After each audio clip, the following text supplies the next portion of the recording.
I now call to order the Community Redevelopment Agency meeting of the City of Tarpon Springs on Tuesday, March 19th, 2013 at 6:30. Roll call. Chair Archie. Here. Vice Chair Alahuzet. Here. Commissioner Slattery. Here. Commissioner Larson. Here. Commissioner Tarpon. Here. Item number 1 is approval of minutes December 18th, 2013. Can I get a motion? Motion to approve. Second. Any public comments on this item? Roll call. Commissioner Tarpon. Yes. Commissioner Larson. Yes. Commissioner Slattery. Yes. Vice Chair Alahuzet. Yes. Chair Archie. Yes. Item number 2, and I can tell Ms. Nimmons is already anxious. There is CRA annual report. Thank you, Mayor. Karen Lemons, Economic Development Manager, and it's my pleasure to give you the fiscal year 2012 annual report. As you know, all communities that have a CRA are required to present an annual report in March of each year. There's no action required. This is a report that will highlight the activities that have been done within the CRA this year. So just to start, the CRA was created in 2001. It had been expanded 2 years later to include the former Pappas restaurant property, and it's a total of 227 acres. The goals are several, obviously to stimulate private investment through the public infrastructure improvements that we make to the properties, to improve the attractiveness of the central business district, and to work with our businesses and help retain them and attract new businesses to the area. The activities within the CRA are funded through tax increment financing. In short, a CRA is an area that is in need of redevelopment, and there are certain criteria that needs to be met in order to designate an area as a community redevelopment area. It's funded through TIF financing. TIF is tax increment. The tax increment is the difference between the base year when the CRA was established and subsequent years when property tax revenues are hopefully going up because we're doing a lot of improvements in the area. That difference between the base year, our base year is 2001, and the preceding years is called the increment. That increment then is used to put back into the CRA and can only be used within that redevelopment area for other activities. And it's also important to point out that the school district and other special taxing districts like Swift-Mud are not included in that special taxing area. The revenues can be used right away. They can be saved for a future project, and then we can also use the TIF monies to bond for a larger project if we have something big that we'd like to do. This is the boundary of the TIF area. It extends from Mears on the south to the Yancolt River, Dodecanese on the north, and then it takes in the central downtown area and a few blocks off of North and South Pinellas. So it's quite large. You know, a lot of times we focus on the downtown, which is a main priority for us, but just to know that it is quite a big area. The next slides here, the majority of the presentation will be highlighting the accomplishments that were done in fiscal year 12. Several things that we've done that don't get a lot of attention that you don't see in public infrastructure projects. We've done a business inventory and identified about 600 tax parcels. We're continuing to work on that to develop a listing of all the businesses, the owners, the tenants, to keep track of the square footage of the properties and the revenue that they generate. Business retention program was started. That's a project to visit and make phone calls to the businesses in the CRA, discuss what they're doing, any opportunities they have, any challenges they need, so just we're aware of what they're doing within their business. A CRA and economic development website was created. Put a lot of expanded information on there. We've got property listings now. We have spotlight on new businesses and new business openings, incentives, both state, local, and federal. So it's a little expanded information for site selectors and brokers to get some information up front before they may take a visit here. And then marketing materials we've developed, one of which is the report that you have tonight that we can use to showcase our area. And we've got more than 25 new businesses that opened. A lot of times when we focus on the big ones, but there have been a lot of small stores that have opened within the CRA in this past year, and they're very essential to our economy and to providing services to our residents. And here's some of them: Mad Hatter, Lorenzo's, Architectural Salvage, Ed Cafe, The Place, and the Cyber Custom Car Store, among several others. The Lemon Street grand opening. Lemon Street was accomplished. The grand opening was held in March at the Touch a Truck event. This was provided through about $400,000 in CRA funding that went toward the project, in addition to some federal and county monies. The Tarpon Avenue corridor enhancements. They are primarily complete: new landscaping, the bulb outs, the tree wells. It really looks nice. I hope everyone is pleased with it. They have southern magnolias and some nice palm trees. We've been getting a lot of feedback from people that they really appreciate the way the downtown looks now. There's one outstanding element left to that, and that's the railroad mast arms. And staff has been working on a program to get the mast arm developed that complements the historic train depot. The Tarpon Avenue parking lot, that opened in summer of 2012. About $400,000 in CRA funds were used for that project. The intersection safety enhancements, those have been largely complete. We've got solar flashing lights, pavement markings, speed limit signs. About $100,000 in CRA funds were used for that project. The downtown flag and city banner programs, those were started late last year. All of the business owners along Tarpon Avenue were given from the city a flag and the hardware to put the flags up behind their benches, and those are flying now. The banners have recently been developed. We've noticed that the old banners were getting very worn. We were able to utilize some existing hardware to make the poles lengthier. So the banners are about 6 inches longer than what the current ones are. So they're going to look a lot nicer. You'll be able to see them. These are draft designs of what two of the banners would look like. One's a standard welcome banner that uses a sketch from City Hall, and the other is the sponge diver. That was the photograph that we were able to purchase in conjunction with the RNC. And at the bottom of there, that's the city skyline. So it kind of incorporates the docks and the downtown, which is the theme that we're trying to do. The two are up on Lemon Street near Levis, so I encourage you, if you want to take a look at them and see what you think, and give us your feedback on those before we move forward. The idea behind the banner program is to develop several different banners that we can rotate throughout the year so that we keep them fresh. The signage and wayfinding plan, that's substantially complete. The last remaining element will be going up on alternate 19, and we're working with FDOT on getting those banners approved, and the signage, I'm sorry. And then the SMART code, that was a major accomplishment that was approved in March of 2011 to enhance walkability, to enhance the urban streetscape, and put design elements so that when we have a new development, it's more of a neighborhood feel rather than just a subdivision. And this year was the first year that we had a project under the SMART code, a new construction project that was within the CRA, and that's the Family Dollar. And you can see with the two photographs, that's the Family Dollar in Tarpon Springs at the top. It's set close to the street. It's got awnings and windows and the nice streetscape. And then at the bottom is a traditional Family Dollar that you see everywhere that has the big concrete parking lot. And so you can see visually how the impact of the SMART code has helped this project and hopefully will help many others. The CRA acquired 2 downtown properties. That was another major accomplishment this year. The first was the vacant lot that's south of Tarpon Avenue and the former police and fire station on Lemon Street.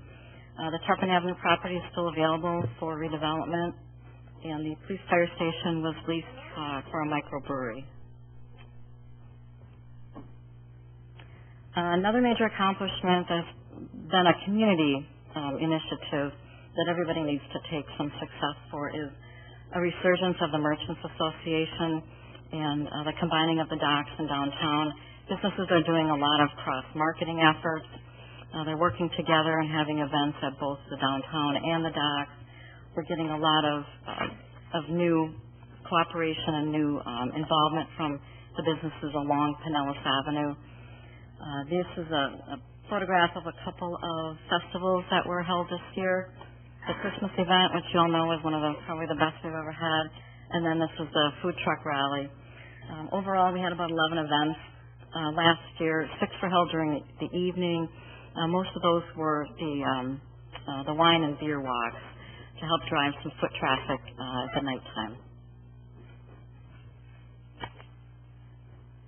This is another public infrastructure project that's currently underway. This is the North Stafford corridor. This picture shows the work that's being done right now.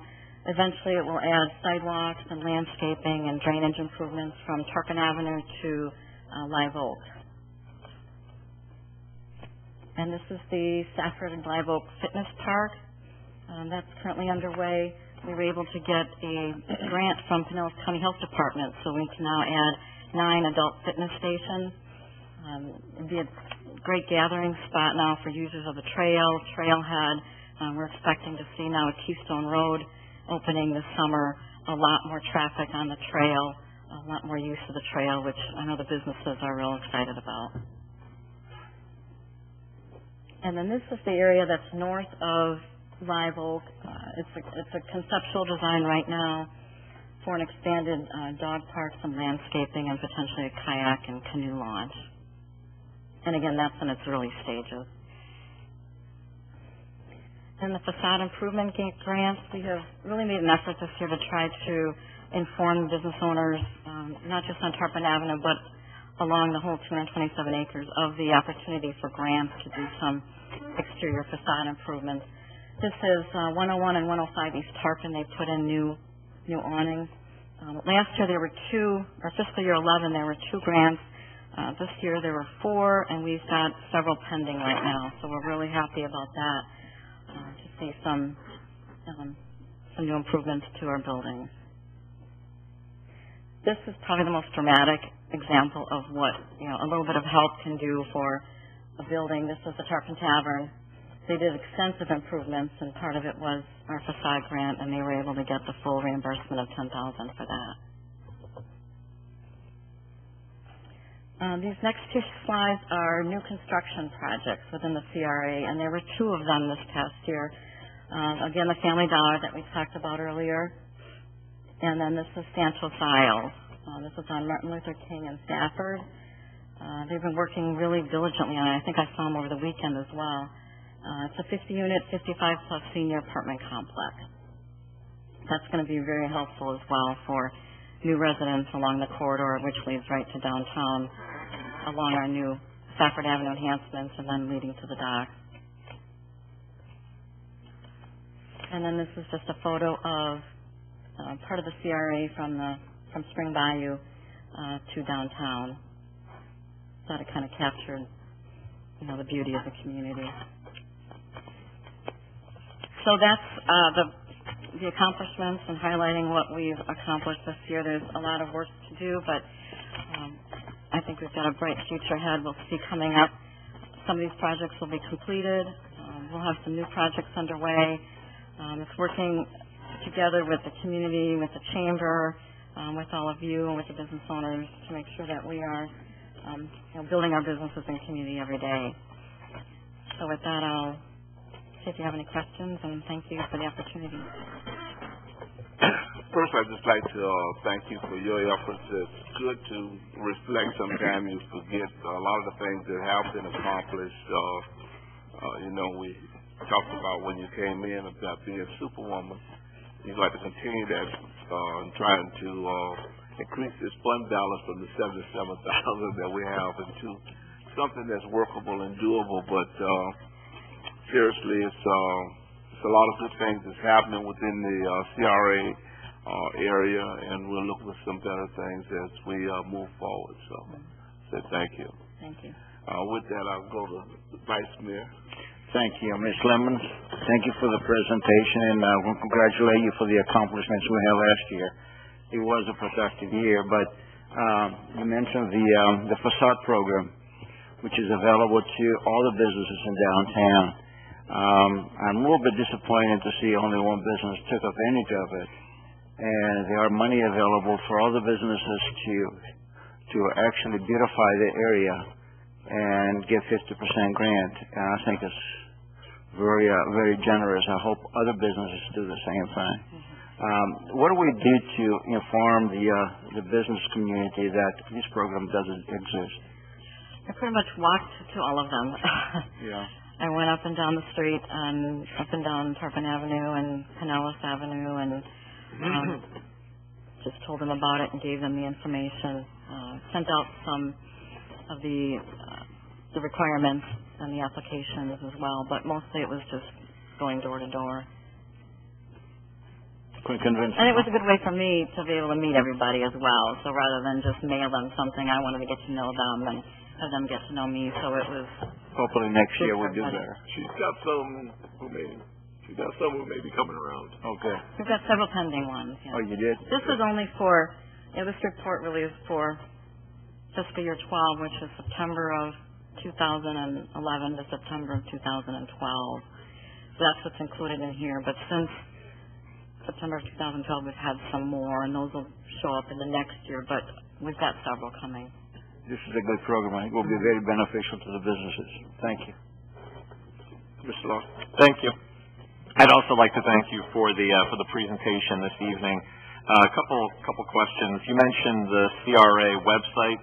What is the website address? Do you have that handy? It's on the city's website. It's just a link from the city's website. Yeah, so it's on economic development. You click on there, and then it's CRA. Okay. At some point, not necessarily right now, but at some point, it would be good to get kind of an update, a status update on the Silver King Brewery. I know there's been some interactions with the city attorney, just because I noticed on the most recent bills. But it'd be good to get kind of an update on how their renovations are going and, if things are moving forward in a positive way. And then in addition to that, at some point, a status update on the RFP for 144 East Tarpon. It'd be good to get kind of a status update on what's happening or not happening with that project as well. And then the other question I wanted to ask, most of the presentation was very positive, and I agree that things are moving in a very positive direction in the CRA. I was wondering if you, however, could talk a little bit about some of the challenges or obstacles that we see in the CRA. Well, I think it's, I don't know if I want to call them challenges and obstacles, but it's opportunities. Opportunities, and I think it's it's getting to know everybody and learning what the issues are. I think some of it is it's the economy. It's getting access to some capital to do some things with your properties. It's working with the business owners to let them know that there's opportunities that are here for some type of incentives, not only from the city, but to help them take advantage of county opportunities and small business development classes. A lot of people don't have business plans, and so that's where we come into play. The Chamber is starting a new series of classes to help with that. Obviously, the revenues, we like to see our property values rise so that we've got, a little bit more leeway to be able to offer some more local types of incentives to the businesses. And then I think just continuing to work within the community so that we can brainstorm more ideas on things that we can do. We're seeing a lot of improvements being made outside of the CRA, which is one of the goals of a CRA. Typically, it's an area that needs redevelopment. As that's developed, the areas adjacent to start to grow, and we're seeing some of that as well. So I think that we'll work in conjunction with each other. But I tend to look at what can we do as an opportunity and take those challenges and turn them around. Thanks. Thank you. Ms. Lemons, I just want to thank you for presenting this evening, and it's positive. It's we're moving in the right direction, and you truly are an asset to the community since you've been here. I'm out in the community a lot, and I hear your name all the time, and that's wonderful. People have trusted you and admire what you're doing for us. And and if you could I'm sure you do, but just a reminder, working closely with the chamber as well, because I'm sure when businesses are coming to the community, I'm sure they visit the chamber. Mm-hmm. And so just keep, working closely with Sue, and we have some great things to come, I'm sure, to see this year. Thank you. Mr. Tarpon. Thank you. Ms. Lemons, I just want to congratulate you on your efforts thus far. You certainly hit the ground running, walking door to door, and, informing people, meeting them. I think your presentation was probably one of the most informative presentations for the CRA annual report that I've ever seen. That's only been a couple, but still, it was very informative. I want to congratulate you on this. This is the first time that I saw it tonight. I think that there's a lot of really strong, informative information in there, but it's concise and to the point, and I think that that'll certainly help you as you're going to different business fairs or as you're out trying to sell the community for potential new development, redevelopment, or just trying to attract some new businesses to come to the area. So I think this is a strong brochure for you to use as a tool. It is nice to look back in the year and reflect on some of the things that not only this commission has tried to help the community do, but also the entire community. I think we can all be proud of the leaps and bounds that we've taken and a lot of the projects that have come to fruition and been complete. They don't happen overnight, so it's nice to be able to look back as a whole and see the year in hindsight. Other than that, I'm a little taken back by our fund balance for the CRA. It's $77,000. Obviously, a lot of our money that was in that account went to doing these projects, so I'm not so naive to overlook that. But what do you expect as a monetary figure from this year? What do you expect to replenish to the CRA fund? Do you have any idea? I'd probably have to defer to our finance director on that, but I think the early projections or the county was expecting about a 3% increase in property tax revenues, but that doesn't mean that's Tarpon Springs. That's right. Countywide, so we don't know what we're going to have for there. So obviously it's less money that's available for doing some projects, but the Family Dollar will add some revenues. The Anclote Crossings development that's in the CRA. That's the development that's north across from the old Pappas restaurant. They've been talking about bringing that back and completing one last townhome, which is 10 units. That's going to add. The Santos Isle is going to add some additional revenue. So we've got some opportunities to get some new revenues online for this coming year. In your day-to-day here at City Hall, if you could find that out, just as something to send as a fun fact, that would be nice to know what we think as a projection we're going to put back into that fund this year. Okay. Thank you. Fun fact. Are there any public comments on this item? Seeing none, we thank you again for the report, and we look forward to next year's glowing report. Thank you.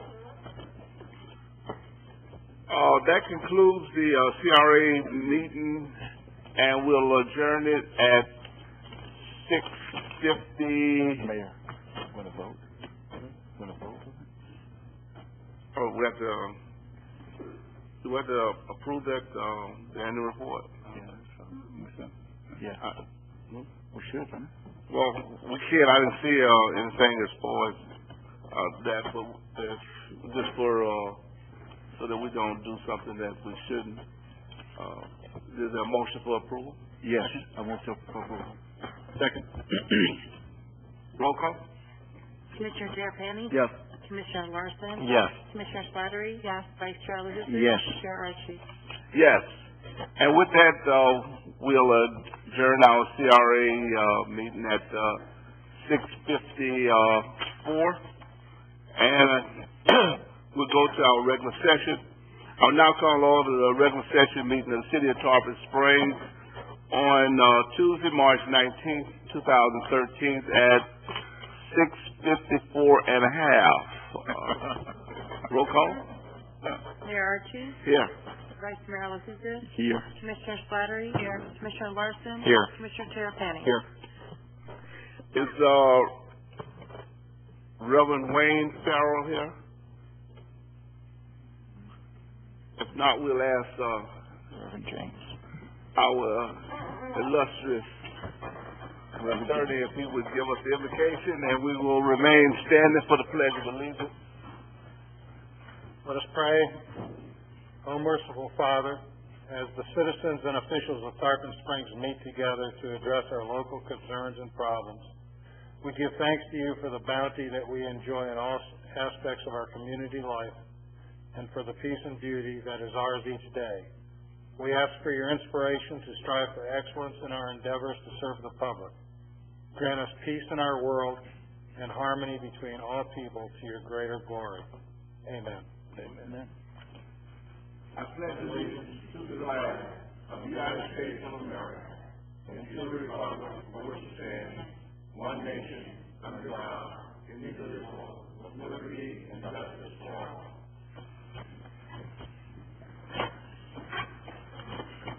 We will now go to public comment on any item that will not be discussed this evening. If you have something, please come forward, state your name, address, and you'll be given up to 4 minutes.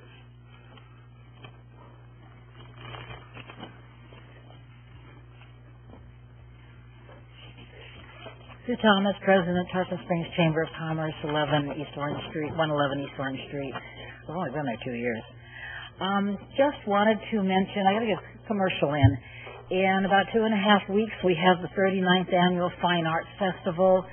This is an event that brings thousands and thousands of people to Tarpon Springs. They eat in our restaurants, they shop, they stay in our hotels, and I hope that everybody will put it on their calendars. It's April 6th and 7th at Spring Bayou. And if anybody isn't doing anything that day and would like free admission, we can certainly use volunteers. So just let us know at the chamber. It's from 9 to 5, and Saturday night we have a concert from 6 to 8. So hopefully we'll see everybody there. We have 200 wonderful, wonderful fine artists, and we look forward to it every year. And next year will be the 40th. Thank you very much. Thank you. There are no other public comments. We'll go to proclamations. First is Greek Independence Day. This proclamation reads, City of Tarpon Springs, Florida, whereas we commemorate the 192nd anniversary of Greek independence, the celebration of Greek Independence Day on March 25th, 2013 draws inspiration from one of the holiest days for Greek Orthodox Christians, and whereas on Greek Independence Day we celebrate our special ties of friendship, history, and shared values with Greece, and whereas Greek Americans have made a mark in every field by enhancing our culture, enriching our commerce, and defending our freedom, and whereas their strong record of public services has strengthened our democracy and their contributions have made America a better place, whereas Sunday, March 24th, 2013 has been chosen for the Greek Independence Day Parade in the city of Tarpon Springs. Now, therefore, I, David O. Archie, by virtue of the authority vested in me as mayor of the city of Tarpon Springs, do hereby proclaim March 25th, 2013 as Greek Independence Day, and I urge all residents to join the celebrations planned for the contributions of the Greek community to our society. And we ask Mr. Costas to come forward.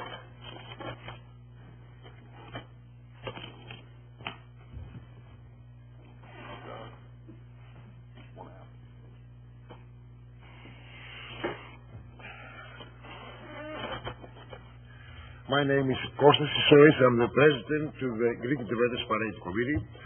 I'd like to thank you, everybody from you and the city, for the help you do for us, for the Greek community.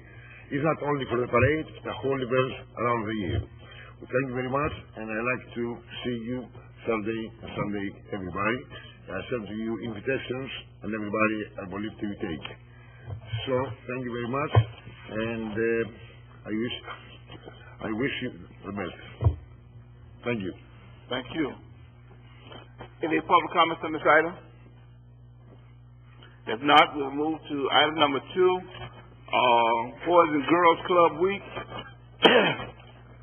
Proclamation reads, City of Tarpon Springs, Florida, whereas the young people of the City of Tarpon Springs are tomorrow's leaders, and many such young people need professional youth services to help them reach their full potential And whereas the Boys and Girls Club of Tarpon Springs provides services to young people annually, and whereas the Boys and Girls Club is a place where a great future starts, they are at the forefront of efforts in academic success, healthy lifestyle, good character, and citizenship.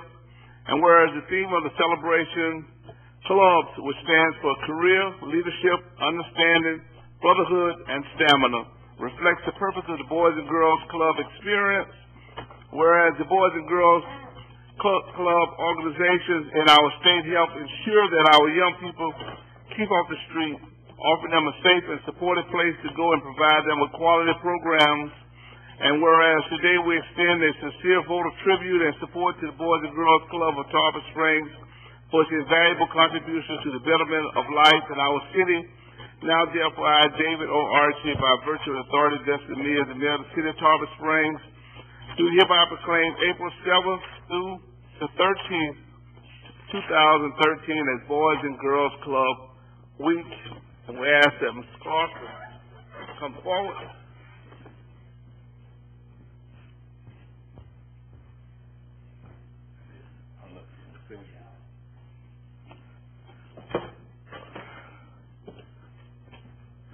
I'd like to thank the Commission and for over 36 years of support to the Tarpon Springs Boys and Girls Club. And that week, over 4,000 clubs across the country will be celebrating Boys and Girls Club Week. So thanks not just what you do for us, but what you do for all the youth in the community. We appreciate it. Thank you. Are there any public comments on this item? Now we go to item number 3, Child Abuse Prevention Month. This reads, City of Tarpon Springs, Florida, whereas Florida's future prosperity depends on nurturing the healthy development of more than 4 million children currently living, growing, and learning within our many diverse communities. And whereas research shows that safe and nurturing relationships and stimulating and stable environments improve brain development and the well-being of children, while neglectful or abusive experiences and unstable or stressful environments increase the odds of poor childhood outcomes.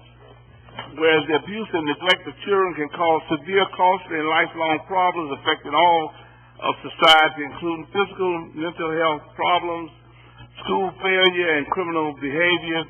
And whereas research also shows that parents and caregivers who have social networks and know how to seek help in times of trouble are more resilient and better able to provide safe environments and nurturing experiences for their children. Whereas individual businesses, schools, and faith-based and community organizations must make children a top priority and take action to support the physical, social, emotional, and educational development and competency of all children. And whereas the City of Tarpon Springs supports Prevent Child Abuse Florida and the Florida Department of Children and Families during the month of April in the effort to prevent child abuse and neglect by promoting the awareness of healthy child development, positive parenting practices, and the types of concrete support families need within communities. Now, therefore, I, David Archie, by virtue of authority vested in me as mayor of the City of Tarpon Springs, do hereby proclaim the month of April 2013 as Child Abuse Month. So we'll be mailing this out to the appropriate party. Is there anyone that would like to speak to this item? Seeing none, we go to item number 4, Water Conservation Month. This proclamation reads, whereas water is basic and essential need of every living creature, and whereas the State of Florida Water Management District and the City of Tarpon Springs are working together to increase awareness about the importance of water conservation, and whereas the City of Tarpon Springs and the City and the State of Florida has designated April typically a dry month when water demands are most acute, Florida Water Conservation Month to educate citizens about how they can help save Florida's precious water resources.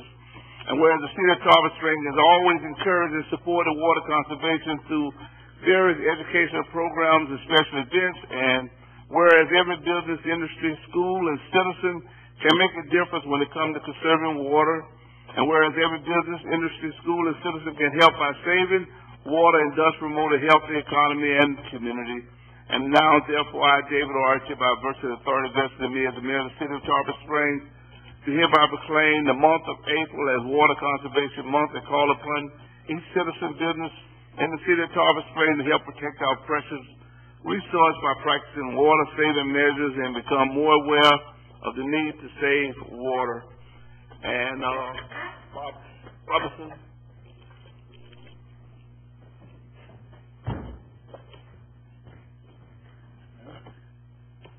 Yes, sir.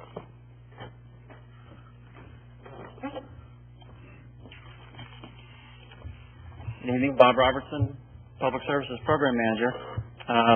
Water conservation is recognized as an important part of the Southwest Florida Water Management District's water supply strategy. Tarpon Springs is doing its part by keeping per capita water usage very low through various programs such as an inverted block rate structure, a well-utilized reclaimed water program, and our own customized watering restrictions, which are as strict or stricter than SWIFMUD's. As a matter of fact, Tarpon's low per capita water usage was a key component of our eligibility to receive the $20 million grant for the Alternative Water Supply Project. So it's very important. Thank you. Thank you.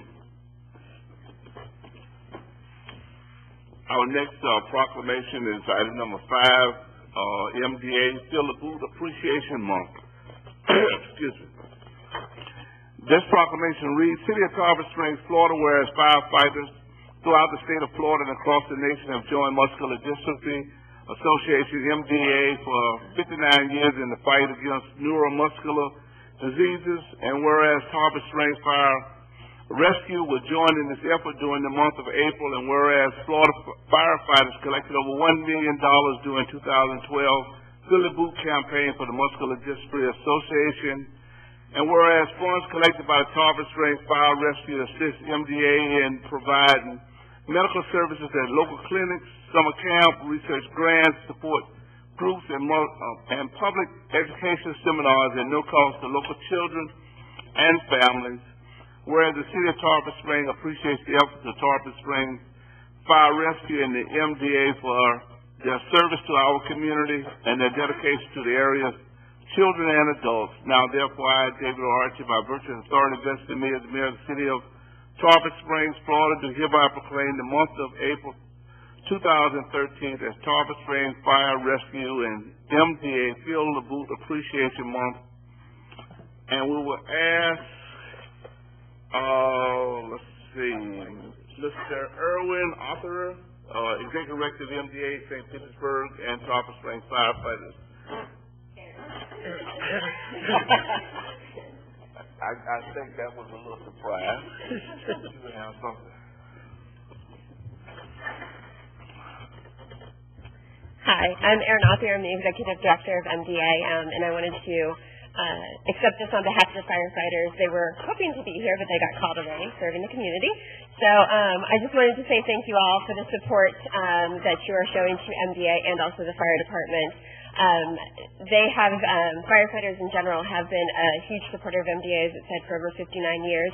They're a number one source of funding for our local community.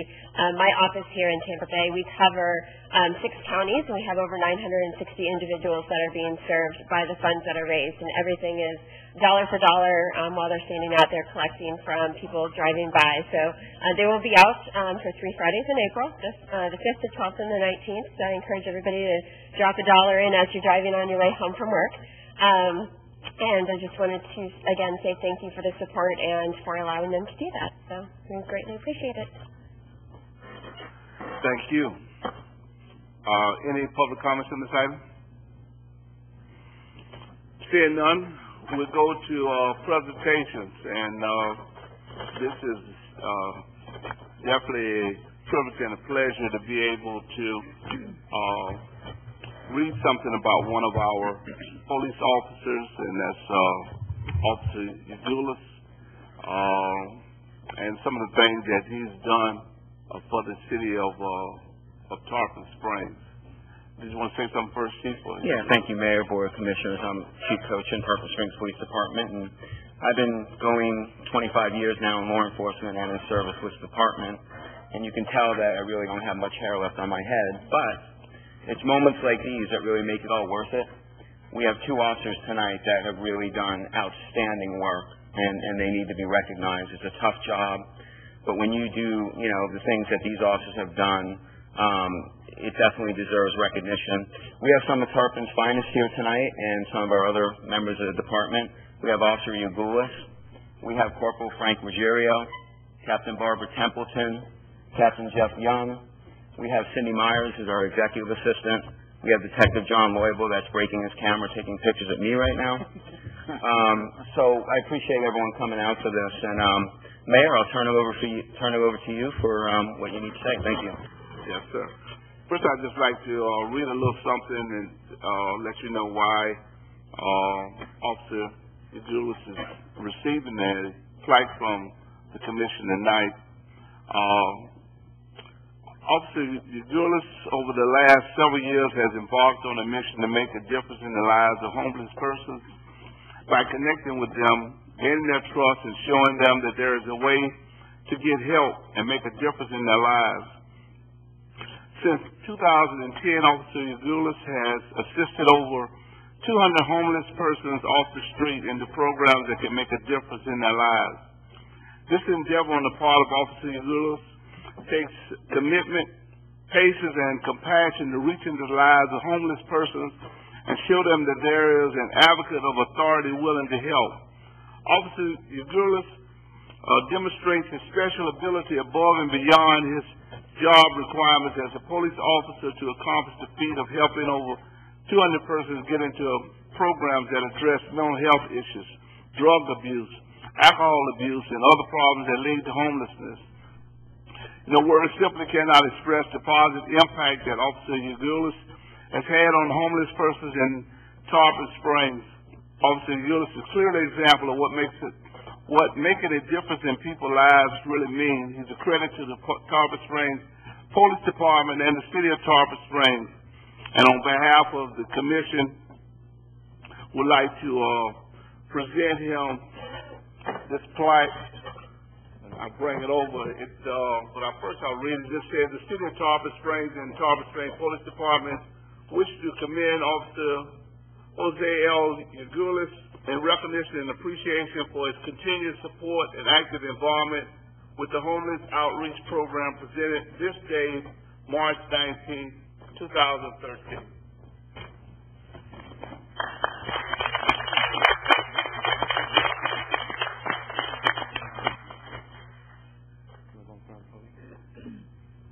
You're the boss, Jim.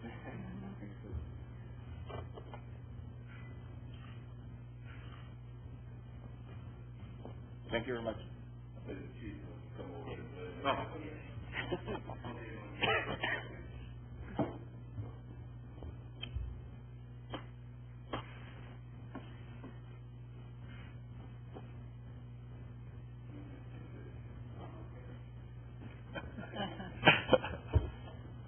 Well, you sure? Thank you. Thank you, everybody. Since Jose doesn't want to say anything, I will.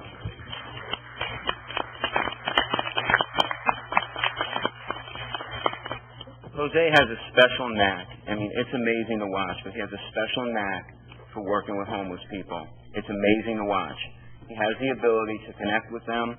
He has the ability to get them into these programs that help them, usually either with their addiction, with their alcohol problem, or with any kind of mental illnesses that they may be going through. These are the main causes that cause homelessness, along with other things. But it really is amazing to watch an individual be creative like this and go out into the community and actually try and help human beings. I mean, that's what really, I believe, sets our department apart. We are very creative. We are very innovative. That goes back decades from Chief Lacoris all the way on through. So, Jose, you are a credit to this community, and I appreciate everything you do. Well done. Thank you. Before we go to the next item, I'll let all of the commissioners, I know they'd like to say something to Officer Ugulis. But first, I just want to say to him is that, this is what really epitomizes what I believe is our employees with the city and especially our police department. And this plaque, and I'd like to thank Commissioner Tarpon for bringing it forward and suggesting that we do this, and we actually need to do more of them simply because this is plaque is being given because of the passion that you have in doing your job. Sometimes, people just have a job and feel like, it's a 9 to 5 or whatever the hours are. That's what I do, but I know it's the extra effort and that you put into it that not only affects what happens with the homeless, but it also affects what's happening with the business community.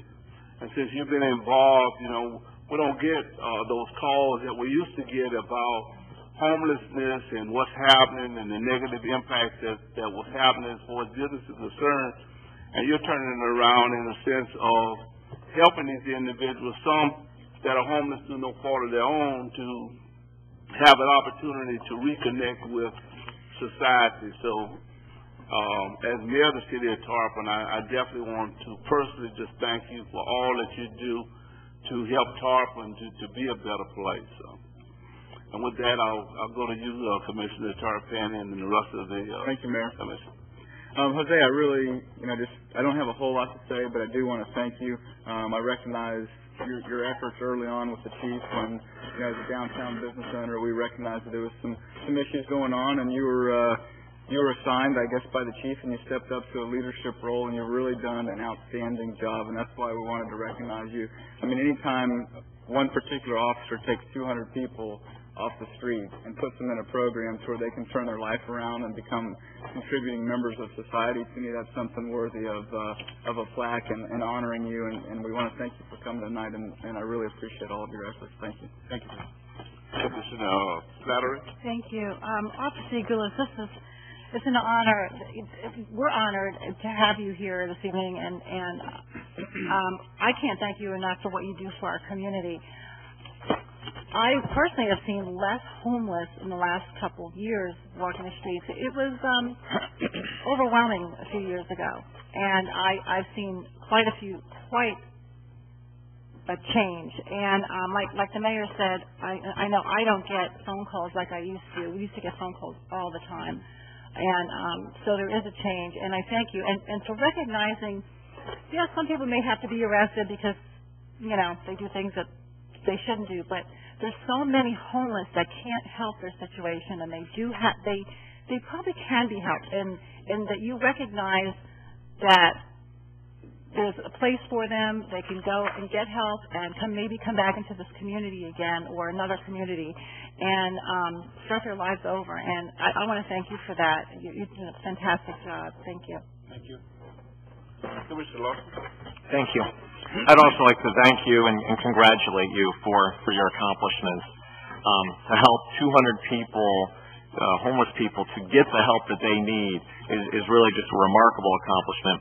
And I think quite often homeless individuals view the police sometimes as an enemy or sometimes as somebody who's there to hassle them. And both the mayor and the police chief mentioned that you gain trust and that you're building connections with them, and I think that's so important. You're definitely an asset to our city, and I really appreciate the work that you're doing. Thank you, sir. Vice Mayor. Thank you. The homeless outreach program, it's a great program because it provides services such as counseling, housing services, healthcare services to homeless people. But it takes a special person to be able to be trusted, to be able to communicate and convince somebody to take this help. And we are very lucky that we got you, Joe, and we appreciate your services, and God bless you. Thank you for your services. Thank you. Are there any public comments on this item? Seeing none, again, thank you for all that you do to make Tarpon a better place. Thank you, sir. We'll now go to item number 7, and the second officer that we're going to honor this. We'll turn it over to the chief. Thank you, Mayor. As most of you know, we went through an arduous 2.5-year accreditation process.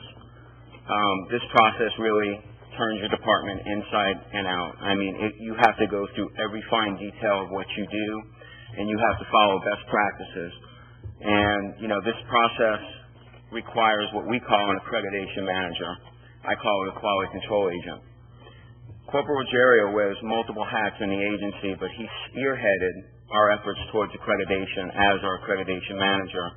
And I just want to read a little background of some of the things he did, because he was awarded with the Department Award of Excellence, and he totally deserves it. So let me just kind of give you a little background of what he does and why he's getting this recognition. Corporal Ruggiero is being awarded with the Department's Award of Excellence, which is defined in department policy as a member who performs an act or a series of acts over a period of time that demonstrates a high degree of personal excellence through a success of difficult projects, programs, investigations, or other situations.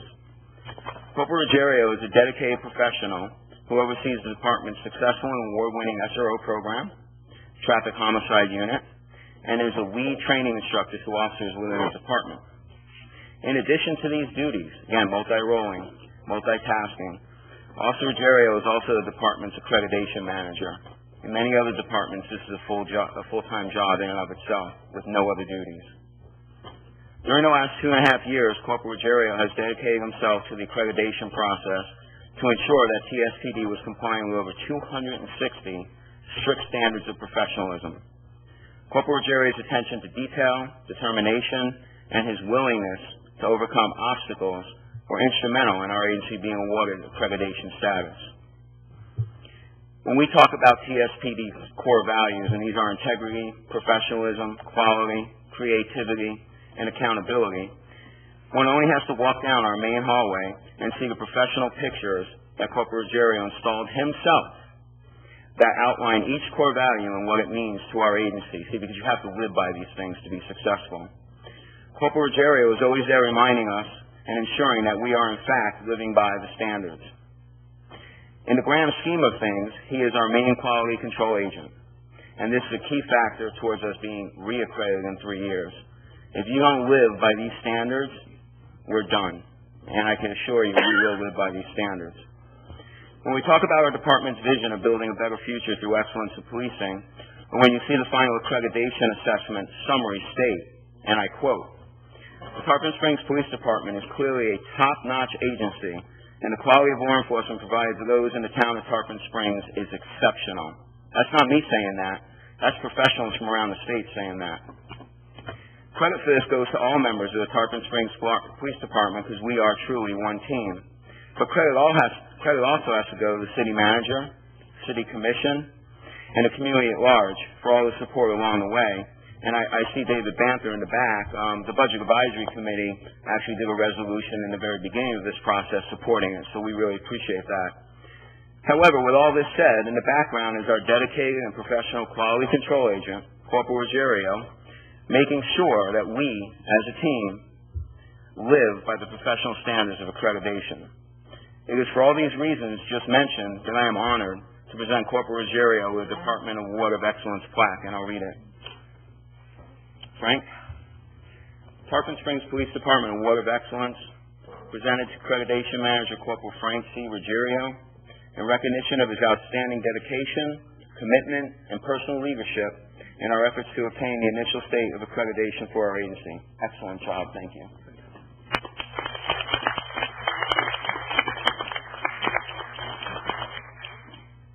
Frank doesn't want to say anything, but I will. I've said a lot here, and I think that all explains it, but he is a key member of the department, and everyone is in this as one team, or it won't work. And, and I'm going to stand up here and say, it's all these people here, Tarpon's finest, that make this agency awesome. So, with that, Mayor, you want to come up and we'll take a picture with Frank, and we'll take it to the last one? Thank you.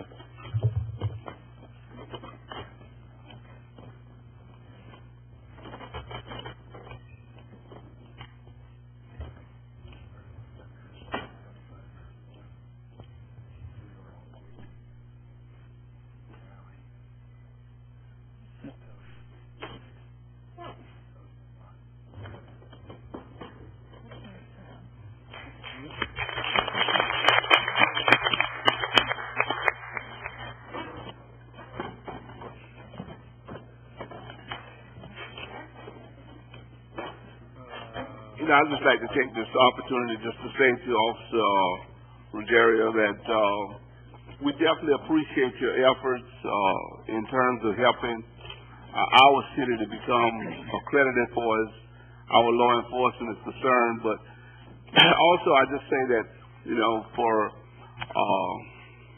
Chief, I started to call him Captain just before, but depends on the week, right?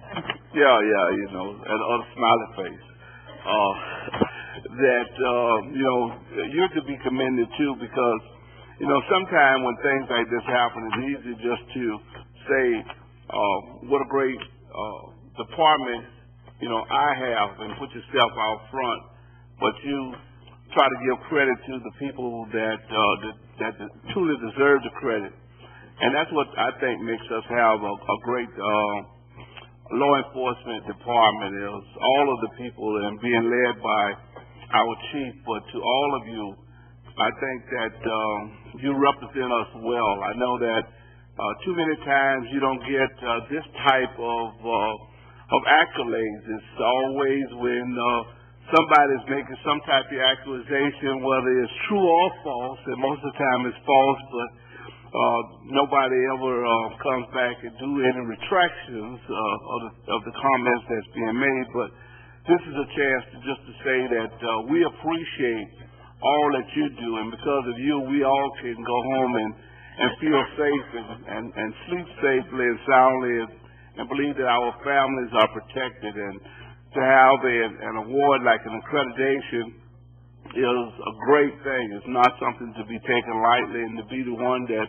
spearheaded. I know that there probably was some sleepless nights to having to deal with those type of things, and I know that to deal with the chief is just a bed of roses, and Captain Young, those guys, they're just the pussycats to be able to work with. But we do thank you for all that you've done, and I think that this is something that all of us should be very, very proud of our police department. So I just say thank you. And with that, I know that Vice Mayor wants to say something. Yeah, well, thank you. Corporal Ruggiero, I just want to thank you and congratulate you for your accomplishments. Your dedication, your professionalism, your ability to do special projects, along with your everyday duties, which is to provide us with safety in terms of life, health, and safety. I congratulate you and thank you very, very much. But I also like to thank every member on the police force for providing excellent service to us, to Tarpon Springs. We are very proud of every one of the members of the police department, and we're very thankful. Commissioner Lawson? Thank you. Corporal Ruggiero, I'd also like to thank you and congratulate you for the hard work that you put in. 2.5 years of hard work to get that accreditation status, which is a really big deal for our agency. One of the things the chief said, that we were called a top-notch agency by law enforcement experts across the state. I think most of us already knew we had a top-notch agency, but it's nice to hear other experts say that, and I already believe that to be true. But I want to thank you for the effort that you put in, as well as the entire police force. We really are well served by a top-notch agency. Thank you. Commissioner Tarpon. Thank you. Corporal, I just want to, as everyone else, congratulate you, but really, you helped spearhead this accreditation for your peers, for your agency, and also for the entire community. And I think that's something that's important to recognize. So I want to thank you for that. Congratulations, and congratulations to the rest of the force as well. Thank you. Commissioner Slattery? Thank you. Corporal Ruggiero, I can't, express my thanks enough for what you did for our police department. My mic's going crazy here. This is a great honor, again, for you and for our police department, and I want to thank you for all the hats that you wear and being able to accomplish this. I'm sure it wasn't easy, but I do want to thank, and a lot of this couldn't be done without great leadership from our chief as well. He's a great guy, and the entire department is phenomenal, and I'll talk about that later, what they've done for me in the past couple of weeks. But again, thank you for everything that you do for our city. Are there any public comments on this item? Well, thank you again for all of your efforts, and we'll go to our next item on the agenda, which is Chamber of Commerce Beautification Award.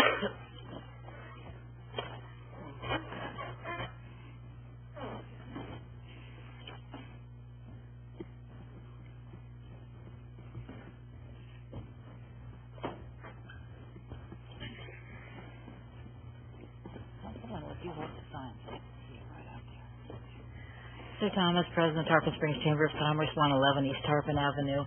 As you know, this is the favorite part of my job because when we started this, we had hoped that we could change the look of Tarpon Springs one business at a time. Karen just gave a great report on our CRA, and the company that we're honoring tonight is part of that. And we spent a lot of money on Lemon Street, but there are some side streets that also need to be fixed up to fill in the entire CRA area for the downtown.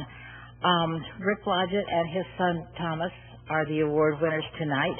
They are with Florida Foam and Upholstery Supplies, and you would never find them if you don't go down Ring Street because they're right off of Lemon, right between Lemon and Tarpon Avenue. And I have to admit, until one of our ambassadors nominated them, I didn't know where they were. They have done a fabulous job with a building that didn't look real swift. And I just want to have you talk a little bit about what your business is and what you've done. And I just also want to know that it wasn't their fault. They picked the color of the paint before Tarpon Tavern. So they were first, he was second. Yeah. All right. Thank you very much. Just a side note on how good a job the police department is doing on the homelessness issue. I own the building on Ring Avenue, South Ring, and one of the first things we would do on Monday mornings would kind of come in and clean up after broken beer bottles. This was a pretty lengthy time. That was pretty much our first issue of the week, but it's really been over the past year or two. I would say it's really been few and far between. And we appreciate that. It's probably something nobody ever thinks of, but it's one of the first things we would have to do on Monday morning is go clean up after the mess over the weekend. But so we appreciate that anyway. But our business on Tarpon off of Tarpon Avenue is we're a foam and upholstery supply business, and what we do is basically refoam furniture, RVs, boats. We do mostly pretty much retail. We've got a pretty significant online presence through our website and through an eBay store. So people literally from around the country find us. It's one of those niche businesses where if you don't actively searching for it, you wouldn't know we exist. So, but people from, like I said, around the country, East Coast, Orlando, take a day trip over to Tarpon, drop off their cushions, their RV mattresses, and we refoam it, and they spend the day in Tarpon. They go down to the sponge docks and have lunch, and we're always asked about where's a good place for lunch or to go kill a few hours, and we always send them down to the sponge docks. And that's about what we do. And as far as the improving the building, we've been there since 2005 or 6, and it took a little while for us to kind of get going. It was a little bit of an expense, but we have done it now, and we're just proud to be there, and we appreciate all the improvements around it, and we just thought it was our turn to do our part, and so we went ahead and made the necessary changes. So that's it. Thank you. And I'd just like to thank Rick and Thomas for being here because they gave up a soccer practice.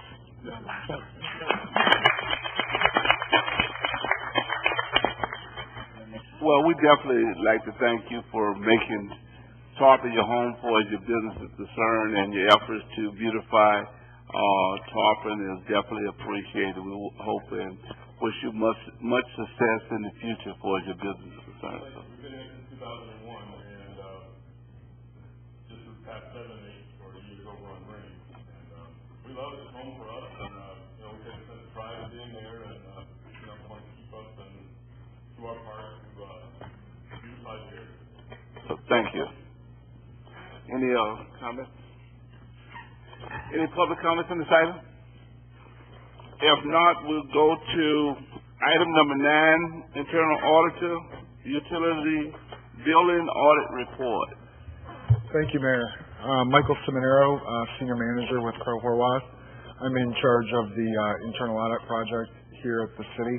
I'm happy to report on the results of the internal audit project on utility billings, but first I wanted to thank everyone involved from the city standpoint on this project, as this was our first internal audit on the utility billing process. So I wanted to thank the city clerk as well as the utility account supervisor and also the finance director for their cooperation during this project. As hopefully the board was able to read in the report, we did look at a variety of different areas during this particular project, looking at internal controls over all the accounting functions as well as the billing process, looking at rate adjustments, connection fees, everything related to the entire utility billing process. I am happy to report, though, that based on the results of our testing and our review of policies and procedures, that it appears that the city is accurately calculating utility bills, collecting utility bills, and using the appropriate rates. We did, however, encounter a few areas where we feel that there is an opportunity for improvement. We have rated these based on risk, which when we say risk, we mean areas that we feel are most important to look at first. Each of these four areas, I would say, based on my experience, don't have a large, or the issues that we encounter don't have a large financial impact on the city. They're more related to consistency in applying procedures, making sure that the appropriate documentation is available. So on page 4 of the report, we did summarize 4 opportunities for improvement. The first 2 related to waivers for disconnect waivers as well as penalty adjustments. We rated these higher risk because they could affect a number of residents. And then there were 2 other ones that we considered low, which I can go over. But the first opportunity for improvement related actually to an issue we encountered in our sample of transactions where a resident was not disconnected. The ordinance mentions that a resident should be disconnected after the 30th day of non-payment. We only encountered actually one where that did not happen. So our recommendation is that there is consistency in applying the city's policies and procedures and also the ordinance to make sure that all residents are treated consistently and fairly. And we've discussed this with management, and the ordinance is going to be looked at and hopefully will be changed to ensure that there is consistency among, for all residents. On page 6 of the report, we also looked at a sample of manual billing adjustments, and this relates really to penalty waivers. The ordinance mentions that penalties can only be waived for unusual verified postal delays. And we did encounter several waivers. So we're recommending in this particular situation as well that the policy and procedure as well as the ordinance be looked at to ensure that it accurately reflects what is actually happening so that the policy is applied consistently. So those were the 2 high-risk areas. And like I said, these do not have a large financial impact. This is more just related to policies and procedures and practices within the departments. And then the last 2 in the report we consider low risk. And these really relate to documentation. One of the things that we normally look for when we perform our internal audits is documentation to show that certain things were done. This first one relates to the manuals, the standard operating manuals within the utility billing department. These policies and procedures are available, but we're recommending here that they be looked at reviewed on a consistent basis and updated as necessary. this should be done, we would say, annually, and that review should be documented. So again, this is a relatively minor recommendation. And then lastly, related to utility billing again, is that there's a report that's reviewed on a regular basis. It's called the Unbilled Customer Reports. When we reviewed the transactions in those reports, there were no issues. However, one of the items or one of the procedures that's done on a regular basis is that report is reviewed. So we're just saying in this particular recommendation that that whoever is performing that review, that someone is checking their work and documenting that they've checked it. So again, these are relatively minor, but we're just making these recommendations to ensure that the work is being done as well as being reviewed, and all of that is being documented within the materials. So like I mentioned, it's a relatively clean report. I would say that the departments involved in the utility billing operate a tight ship. I don't know if that's an internal audit term, but that's based on my experience looking at other departments that do this type of work. So I'm not sure if there's any questions. I really don't have any questions. I just want to thank you, Ms. Seminario, for your work, and thank the clerk and her staff for the thoroughness that they do their job, and I'm sure that these recommendations will be implemented, and it's more for accountability and perception more so than anything. So thank you. Anyone have any Vice Mayor? Thank you. Thank you for the presentation. Sure. We've been waiting for the findings. We noticed that you have some minor suggestions. That one, it says that we need to be more consistent using those policies. The other says better documentation, and the third says to update menus. Preferably we use soft copies. Do you have any idea what it will cost to complete those recommendations that you provide us? I wouldn't anticipate that these items would cost a lot of money, especially with the last two. They're being done already. It's just we're saying that that process be documented when it is done. The first two, I wouldn't imagine that those would cost a lot of money. It would be more or less just updating the procedures to ensure that everything's being done consistently and fairly. I guess the only cost will be updating the menus to convert them more to soft copies. Is that? And actually, those copies are available electronically. Electronically, so it's been okay. Right. It's just a matter of reviewing them on an annual basis. In some cases, the manuals may not even need to be updated. It's just making sure that they're current. Thank you. Thank you. Any public comments this item? Seeing none, we thank you, and we look forward to the next report. With that, we'll go to item number 9. Addendum item 1, and that's FMIT on-site, near-site wellness center.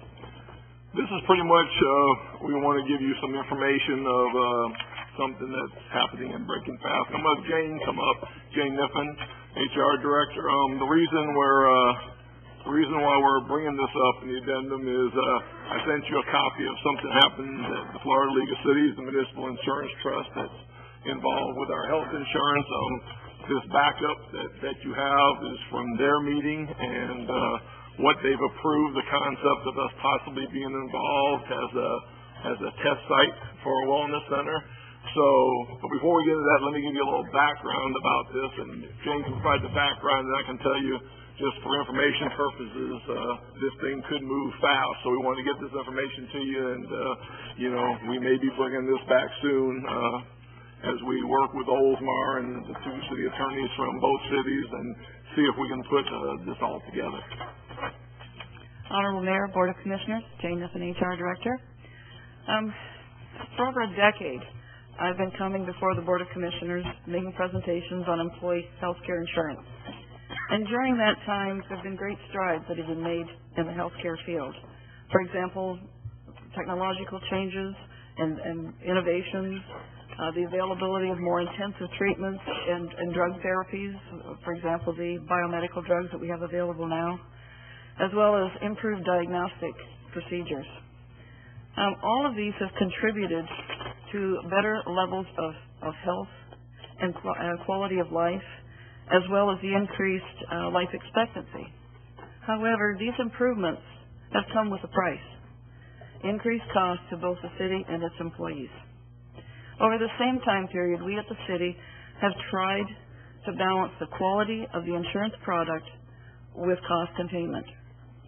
Some of our endeavors have included plan redesign and changes in cost sharing, for example, higher copays and deductibles.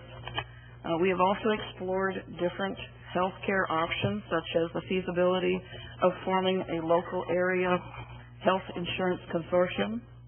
All of this has been done in an attempt to contain cost while preserve the level of benefit. Some of our initiatives have had more success than others. And after many years, we're still seeking new solutions to the old problem of quality versus cost. In a city of our size, a mediocre or poor claims experience, can have a significant effect on the bottom line.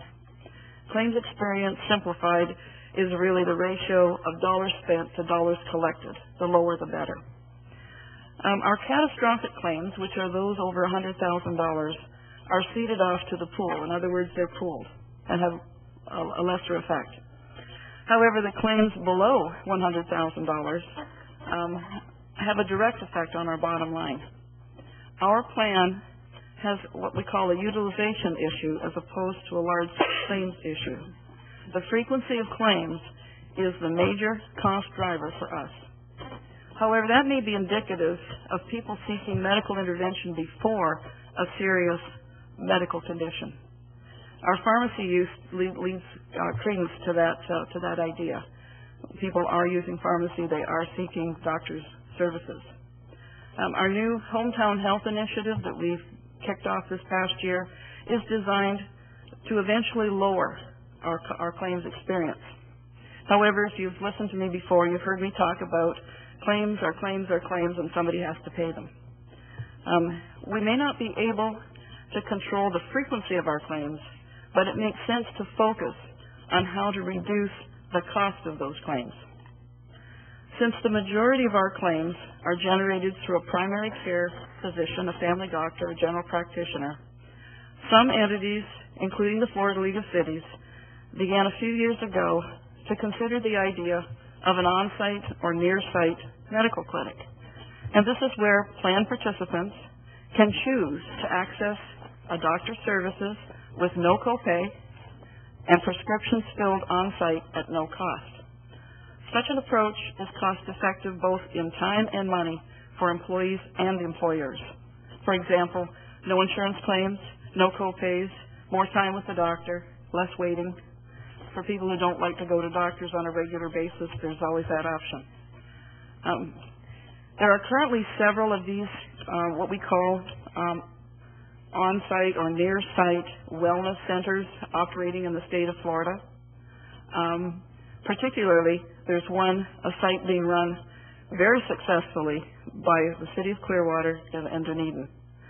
I've tried to explain to you the philosophy behind these centers and also why it would fill a need for the city of Tarpon Springs, but I'd like to turn it over to the city manager for more details on what an actual endeavor would mean for the city of Tarpon Springs. And again, we have been looking at these things. I know the mayor's been involved because the mayors and city managers that they got together has looked at this concept from the time that Clearwater first began it, and then especially when they allowed a neighboring city, Dunedin, to join into it. All of us was sitting back and looking at it, and again, to see how successful it was. And it's been very successful, not only for, again, the claims, but for the employees. It's just been something the employees, it's like an added benefit to the employees to do.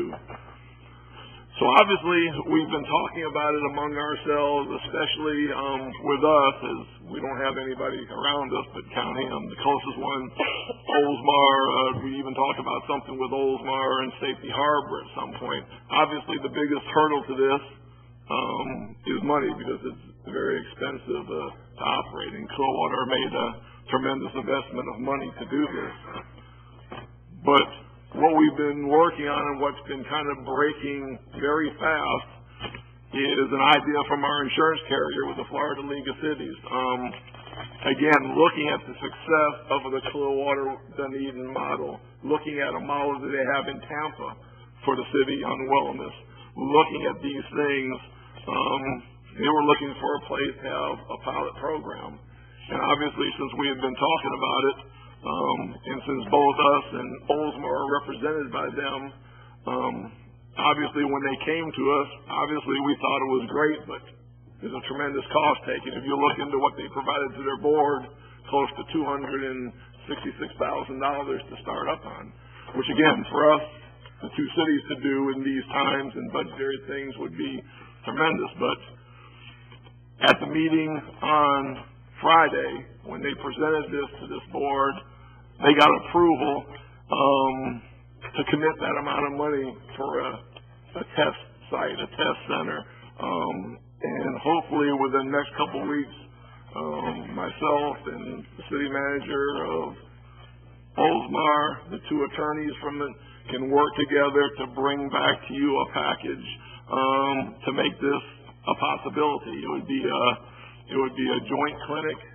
It would probably be located somewhere between Alderman Road and Nebraska. Again, we've got to work on building and lease for that building, so we can bring it at the cost. That would be the only responsibility of the two cities, would be the building. All the costs that you see in there, the staff, the doctors, the supplies, all that is going to be paid for by the League of Cities. So as this all develops, we'll be bringing back to you what's the cost going to be. It's probably going to be based on the people. It'll probably be a 70-30 split, us being the larger split because of just pure numbers of employees. We kind of work out it's a 70-30 between us and Oldsmar. So,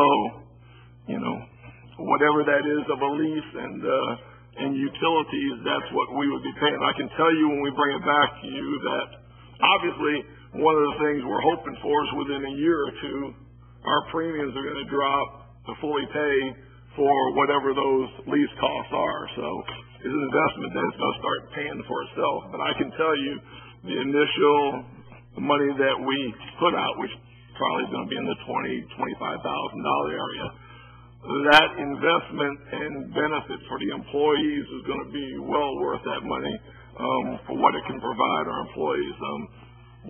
We like to provide raises when we can, realize provide this, but this would be an outstanding benefit not only for the employees but their families. And again, we'll bring more information back to you as we talk with the attorneys, talk with the league, look for a site, see what actual dollars we're talking about, and to bring back a full proposal to you to look at and hopefully approve to have this come about. But since this went to the board meeting on Friday and stuff, I thought we needed to get the information to you since it may start moving fast now, since they were willing to commit all the money. We never knew it was something they were going to come back and we were going to negotiate and start doing a deal. As you see in here, they approved this, so they have committed to put out the money to get this going, which, again, if the city had to do it on their own, it'd probably be at least a few more years before we could even think of a financial endeavor like this. So this partnership, I think is going to be great for us, and we hope to be coming back in the real near future with more facts for you and to see if this is the way that we want to go for the employees. Well, first, I just thank the city manager for that. I have the opportunity to sit on that Florida Municipal Insurance Trust board, and they was very enthusiastic about moving ahead with this project. And it's one that city manager's right that we have as mayors in North County talked about what Clearwater and Dunedin was doing and how is it possible, and cost just seemed like it was going to be very prohibitive. But this actually looks like a win-win for everybody, especially the employees that would have an opportunity to go to a doctor and not have to pay a copay. And we know copays are starting to kill you, whereas sometimes you don't go because of the copay. So these type of things start to reduce the barriers that are being set up, and we know that the sooner that you go to the doctor, a lot of times the less costly that it can be in terms of catching some things that could be really life-threatening early. So to me, it's an opportunity, and the city manager's right. It's moving way faster than I thought that it would, even with having some knowledge that the trust was looking at doing it. It still is moving very, very fast. So I'm very appreciative of what staff has been doing to try to make this happen, and I think it's going to be a win for the city as a whole and our employees in terms of better access to health care. So, Commissioner Lawson? Thank you. I've got a bunch of questions, but I'm going to try to hold off on some of them because I understand that we're just kind of getting information as we get it. I just want to make sure I understand some of what I'm looking at, though. And I guess before I ask anything, I want to say how excited I am about this concept. I think this has a chance to be a really big positive thing for the city. One question I had, on the page that says estimated cost for Tarpon Springs / Oldsmar, I guess they're not numbered, and toward the bottom it says estimated annual cost $266,000. Is that actually the figure that the League of Cities is paying? Is that? Yes. Is the League of Cities offering to pay that for 1 year, or is that on an ongoing basis? Hopefully it's going to be on an ongoing basis. I guess that's information we're still looking to see. tell you, one of the things that they're looking at doing is because of trying to connect with the individuals that will be actually running those wellness centers, is to have a 3-year contract. So it'll be 3 years for as a commitment to, because the first year you might not see it, and then we wanted to make sure there's adequate time to make sure that it works for everybody. So there's a 3-year period for as the pilot is concerned. Okay. And then on that same page, it mentions wellness center hours per week, 12. Is 12 enough hours? Again, that's a moving. There's a formula. There's a formula that kind of matches the Clearwater and the Tampa formula. You wouldn't think that'd be enough hours, but the way they do it and get people in, that's what they'll start with. If they see they need to increase to more hours, which again is more usage, which is better, they have the option to increase in that. That's just to get started and stuff. But we got the commitment. Obviously, they want more. The more usage, the better for the savings and everything. So as that increases, the hours of the doctor would increase. Okay. And then the final page says estimated savings. Whose savings are we looking at? Is this the combination of Oldsmar and Tarpon Springs, or it says at the bottom estimated first year savings $422,000. That's the league hopes that would be their savings. The league savings. Yeah. And obviously, if they save, those savings will be passed on to us in premium. So, not do we have but again, do we have projections on what that would do for our premiums? Or we? No. Not again, a lot depends. Again, if we have some catastrophic. Again, there's so many factors in dealing with those things. Catastrophic illnesses. All those factor into our rate and stuff. But again, if they save that much money, it can only help in reducing our premium, no matter if it was going to go up because of, again, some catastrophic things that's happened or, some occurrences. It's all based on the usage. And as was mentioned, this would be a positive thing for the employees to have access to. I'm excited about it. I look forward to getting more information about it. Thank you. Thanks, man. Mr. Leclerc, congratulations. I think this is going to be a great program. This is a nice concept. Some of the questions that I have is this going to be a volunteering program for the employees? Yes. Okay. Yes, they don't have, they can choose to go to their own doctor, and they can continue to do exactly what they're doing now. This is an option for them. Do you think it might be necessary to have an opinion survey and see how many employees they're going to participate with this program? To see if that's going to be good? I think it is. Yeah. I think it is. One of the things just to add is that with Clearwater, Dunedin, they talked a little about Tampa, and I wasn't as familiar with them, but all of them do various types of incentives for the employees. Instead of having to take sick time and the rest of that to go to the doctor, one of the incentives that Dunedin and Clearwater have is that those time is really on company time. Okay. And the thing about it is that they can schedule an appointment, and we schedule one, you're sitting around waiting to get in, do what you got to do, and come back as far as to the job. Those type of things they've looked at as helping the employees to really utilize it. You know, sometimes you're not feeling as well. You stay home, you try to get a doctor's appointment, the rest of that, you can come to work, get an appointment, go, and then come back. So Clearwater, Dunedin have various incentives. The Florida League has some suggestions about incentives that will encourage the employees to want to participate. One of the biggest incentives is no copay. Right. You know, I mean, that in itself makes you say, hey, listen, you know, if I go here and I don't have to pay any out-of-pocket money, you know, so. And I think the biggest thing with these that they found out with them is that there is a lot of skepticism at first. Mm-hmm. But once some of the employees start using it, and the word of mouth employees get back, I know in Dunedin and Clearwater there was a lot of skepticism to start with. But once they got the word, hey, I went there, it was great for my family, I saved this amount, it spreads like wildfire. And a lot of that skepticism, you know, at the beginning, which you probably get in that survey, coming back from the employees' experiences, and the word gets out very fast if something's good or bad.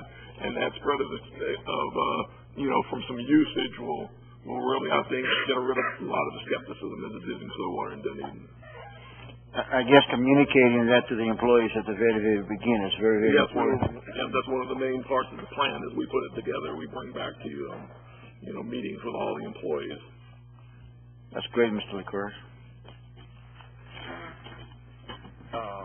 Commissioner Tarpon? Thank you. I don't really have too many questions right now. I will say that it seems almost like a futuristic proposal, and I mean it's interesting. It's a lot to digest right now, so I think that I'll reserve until we have more information. But it is quite interesting. Thank you, Mr. LeCoeur.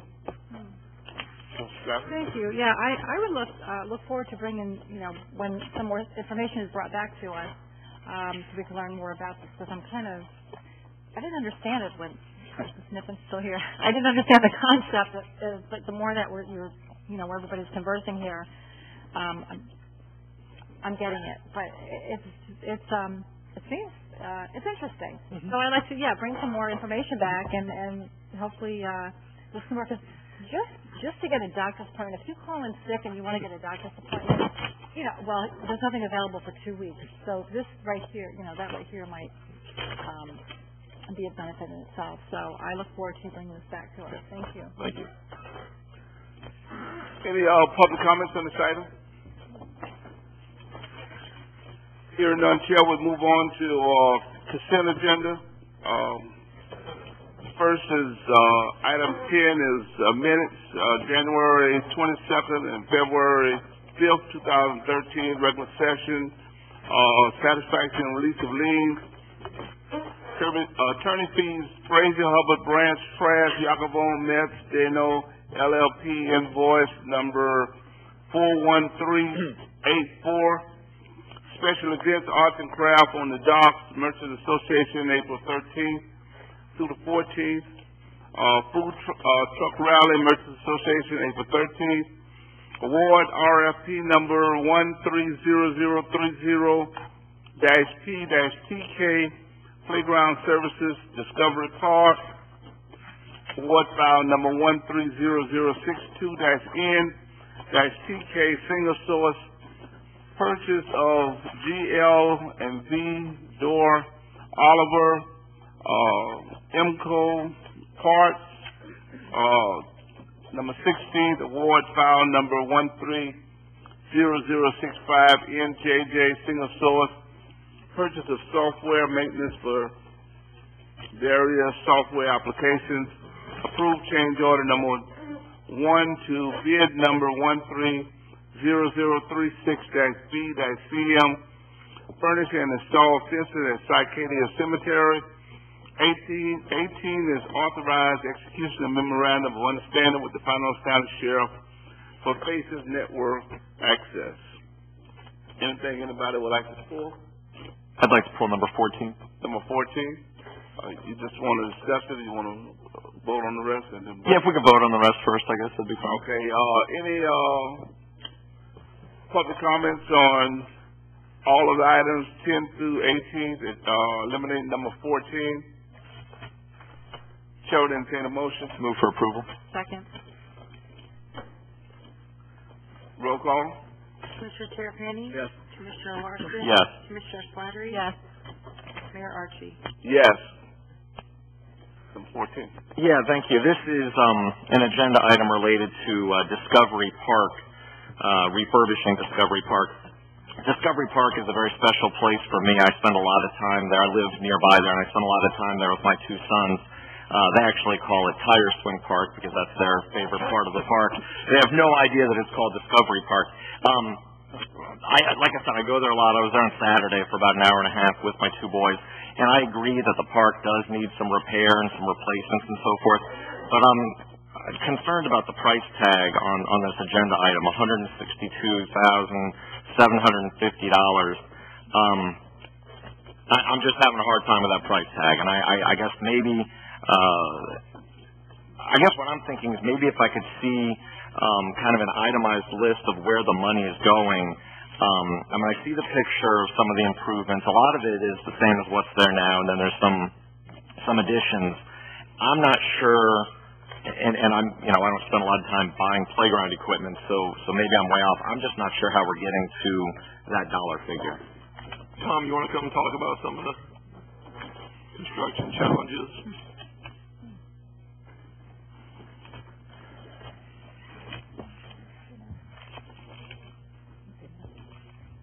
Good evening, Tom Punchman, Public Works Director. The challenges involved in the playground is a lot of labor work involved, and some specialty work. As you know, it's not a complete brand new playground going there; it's rehabbing of existing playground. So there's a little bit more technical experience needed to do the repairs. And unfortunately, when we put them out to bid, that was the lowest price we got. The advantage of it is that the winning bidder was the original designer and builder of the Discovery Playground.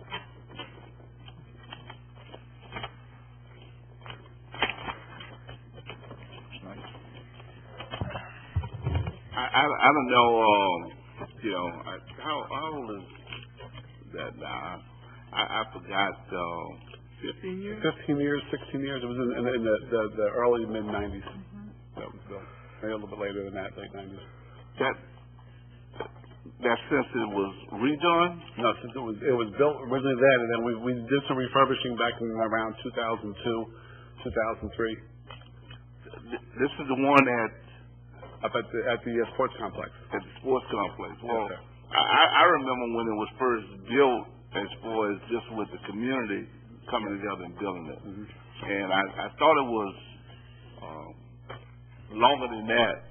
As I get a little older, I forget. But I know that now everything just costs so much. I mean, some of the items that we've been able to do for some of the other playgrounds has been somewhat costly, and it's just smaller playgrounds, and this is one of our larger, bigger playgrounds, and I understand some of the reservation that Commissioner Larson has, but you approved this in the budget for this year. It was approved budget-wise. What were in the 140,000?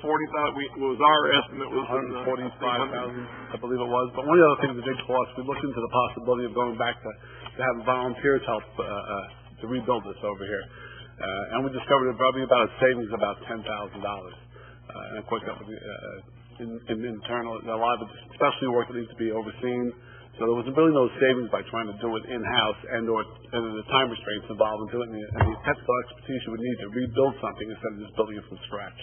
Well, and some of it, I know we had to go back as far as I said, we in the city, and some of the things that was out there that was not safe had to be redone and the rest of that. So, and just remember, Tom's crew took on a lot. He is probably this whole year is booked with in-house projects that he's done for several different budget items and stuff that he's committed to, and he's probably going to be well through December, really stretch it to get those problems he's already committed for.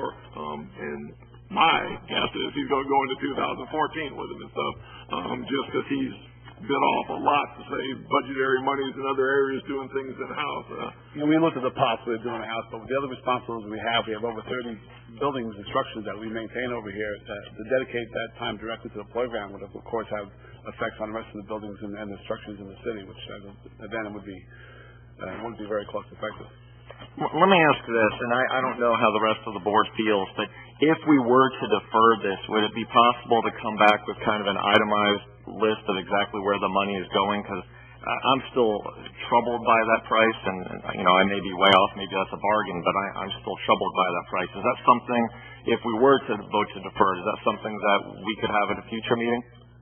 I don't see why we couldn't. I would say so, yes. I'd have to talk to Jay on it, but I'm sure that could happen. It's not unusual. Let me ask you a question. This says sample of the apparatus to be rebuilt includes shaky bridge. Is that the name of the bridge? Yeah, that's that bridge you walk around. Yeah, it's not built to be shaky. It's built to be shaky, actually, yeah. Well, if, I have no problem in looking at trying to get more information that would give Commissioner Lawson a better comfort level. I'm not sure, exactly what you'd like to have, itemized costs for the various pieces, or how much it's going to cost for his labor, or... Well, I see the total of $162,000. I guess I'm just trying to figure out where it's going. Mr. Funchin, is that something, do you understand what I'm looking for? I know exactly what you, yes, sir. You'll look at a schedule. I'm prepared to make a motion unless you want to hear what other... No, Mr. Tarpon. Thank you. Yeah, I would. It's definitely a tough pill to swallow. I see where Commissioner Larson's coming from. I'm glad that he brought it to the board's attention. And I would certainly second the motion, that would read however you wish, but to see an itemized list of where some of these expenses are coming from, and maybe there's some that we felt we could take out for this budgetary year. I think that's where you're headed, so I'm prepared to second that motion.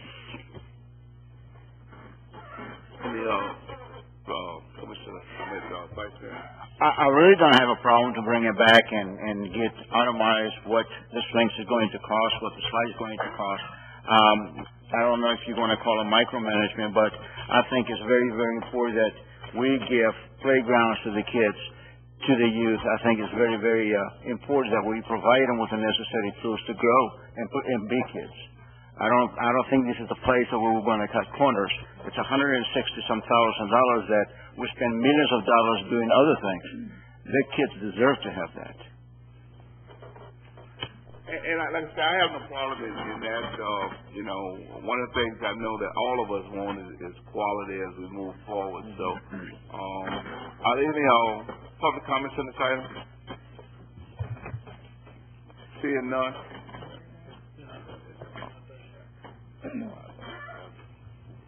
Tim Cafalis, 205 Leafwood Road. I just have a comment. Somebody came to me that has a disabled child and said there's not anything at any of the parks for disabled children. I don't know that there is anything that is available or not, but that should be something that you should be looking at, that you have either some type of apparatus for disabled children at least one of the parks. I wanted to bring that to your attention. Thank you. Any other public comments? Roll call. Commissioner Tarpon. This is for the referral. Deferred, number 14. Commissioner Larson? Yes. Commissioner Slattery? Yes. Vice Mayor LaHousas? Yes. Mayor Archie? Yes. Next item, we have a special consent approve sidewalk improvement plan. So you don't have to go anywhere. No use me moving anywhere. Tom Function, Public Works Director. This is our biannual sidewalk improvement plan. We've been doing this for a number of years. It actually started prior to my employment here, but in 2005, I believe, we went biannually on this program over here. We implemented the sidewalk program.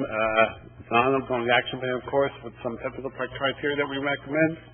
And this did come through TRC. I had some assistance from TRC with some suggestions on this improvement list.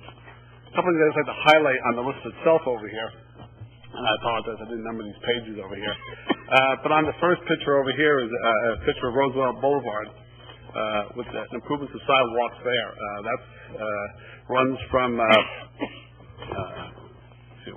Division Street all the way to Canal Street.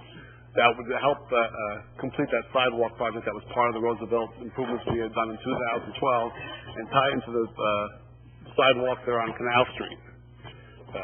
On the next page is actually some additional improvements of sidewalks at the intersection of Canal Street, Reed Street, North Spring, including the continuation of the sidewalk from North Spring to the bayou itself over here. This actually section of sidewalk on the bayou over there was actually there before we actually found some existing sidewalk that over time had actually grown over and covered over from years of either neglect or when they did some work on there. With that two completions of Roosevelt and this completion by the bayou there, that would actually give you a loop system from downtown to the bayou and back to downtown again, some continuous sidewalk, which is something we've been working with, hoping to actually get to that point over there. On the third page is some additional improvements to sidewalk at the bayou. There's a section of sidewalk that was never completed or wasn't originally planned that goes from the platform down to Bath Street, and then a section from Bath Street that actually goes to the bayou. The gentleman here just mentioned a couple minutes ago about ADA or handicap over here. That has elements of handicap. The bayou now has no access for handicap whatsoever, and this will approve that over here. And the other section, of course, is just replacement of some sidewalks. The page number 4 is just a replacement of some existing sidewalks. Page 5, which is some of the sidewalks in conjunction with the Safe School program over here. There were some areas that were missing that we need to fill in. Number 6 is just some additional sidewalk, which is over on Banana Street, that finishes a sidewalk from the parking lot at the Boys and Girls Club to MLK. That will help some more walking areas around the fruit salad section of the city. And the last section is another street we found, Boyer Street, which runs between the Gross and the Pinellas Trail, that had no sidewalk whatsoever. And with the amount of housing development that's going on in that area over here, we thought it was necessary to add some walkability in that area to get to the Pinellas Trail. That pretty much covers that portion of the sidewalk. I'm available for questions. Any questions from Mr. Function? Thank you, sir. You're welcome. Any public comments? We'll now go to item number 20, approval. Oh, I'm sorry. Can I get a motion? Move approval. Second. Roll call. Commissioner Terrapini? Yes. Commissioner Larson? Yes. Commissioner Slattery? Yes. Vice Mayor LaHousas? Yes. Mayor Archie? Yes. Item number 20, approve asphalt street repaving program. Tom Bunch again, Public Works Director over here. Again, this is the biannual repaving, resurfacing, a little different than reconstruction, but the resurfacing of streets throughout the city over here. The list here contains some areas that we couldn't complete in the last list we did 2 years ago, including up at Brittany Park and also at Beckett Bay. Other ones we've added to the list are some streets that actually were heavily affected by the late Tarpon sewer expansion over there. We're hoping that those roads would hold up a little bit longer, but unfortunately they didn't over here. There's a few other ones from lines 17, which is Ring Ave. That will be looking to resurface over there and then just way to City Hall. We felt that would need for that to be done. There are some other small areas over here, treatment plant, which will not be paid out of this actual program over there. That's additional funds from the treatment plant to resurface the treatment plant. Same thing with public yards, works yard over here, and that pretty much covers it. I don't believe I'll be able to do the whole list, but I will do my best to cover everything. Well, I definitely appreciate some of the ones that's on there, especially the ones that was somewhat torn up with the sewer project. I know some of those residents will be happy to have a better road. So they won't be calling me anymore. Commissioner Tarpon. Thank you. Mr. Bunchen, you mentioned that some of the areas listed won't be able to be completed. I'm assuming that they're listed in order. They're in order priority. Okay, so the break in between 11 and 12, are we thinking that 12 through 24 probably we're not going to be able to get to in this fiscal with year? the exception of the treatment plant. Treatment plant will be paid out of their funds there. Everything else pretty much over there. So 12 through 14 or 12 through 24 will probably be next fiscal year. No, I think we'd be able to get. I think it's going to be closer to 17 to 24. One of the things I have on here, if you look at the first 11 pages up there, it's a micropay process. It's a little bit different type of a process. Right. It's actually more of a street preservation and actually a resurfacing over here. The cost of it's probably about half of the resurfacing. That's why I'm able to get that many streets on here. Not as much material. Not as much material. It's a slurry fill that goes over top of it. You're not going to be trucking heavy loads of asphalt into it over there. It works well on streets that the pavement has failed, but the base is still secure. And that's why these subdivisions are in perfect condition for that use. So what is savings to the city, of course. What is this? What is the stop bars column? Stop bar. That's what every time you come to a stop sign, there's actually a white stop bar. Oh, the white. Okay. Yeah. That's like a reflector. That is a reflector. Yes, it is, sir. Thank you. Another question? Any public comments? Chair will entertain a motion. Move approval. Second. Roll call. Commissioner Terrapini? Yes. Commissioner Larson? Yes. Commissioner Slattery? Yes. Vice Mayor LaHousas? Yes. Mayor Archie? Yes. Item 21, approved street reconstruction plan. Function again. I'm here again. Tom Funch, Public Works Director. This is a plan that actually started under Mr. Cruz. The formulation of the reconstruction plan over here. I came back. It was actually reconstruction, a brick reconstruction. I came back to the board in July of 2012 to ask for a minor change in that, so include all reconstruction. It's funny that even though we got all reconstruction there, most of the streets I'm suggesting be done are actually brick. There are two streets here, Lemon Street from South Spring to Taft Street, that is an asphalt street, and there is a section of Shattuck Street from South Spring to Lemon Street that is on the list. It's partial brick and also partial asphalt. What will happen in this case over here is if you approve this list over here, the first three streets will go to engineering services, and once those services are back, we'll get a better idea of construction costs, and then we'll go out to bid for construction. So we're probably looking at about 8 months, 9 months somewhere before we're ready to starting construction on the street. Any questions? Commissioner Tarpon. Thank you. Mr. Function, I think it's, 3 through 8. Yes. Or with the exception of 7, where we're not seeing any cost to brick. Is that simply because we're going to reuse the bricks that They are brick, yes, they are. Okay, so there's no...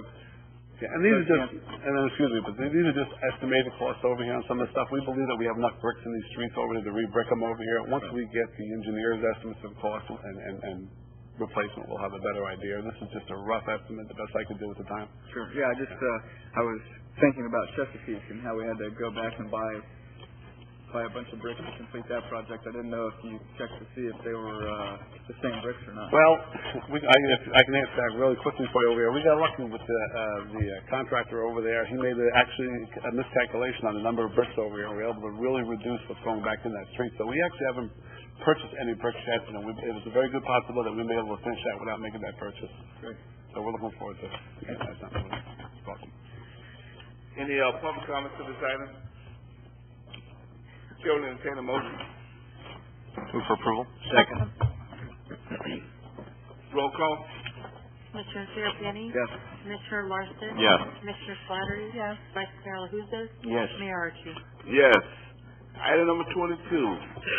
Approved settlement of code enforcement cases 10-80000, 579 and 12-80000,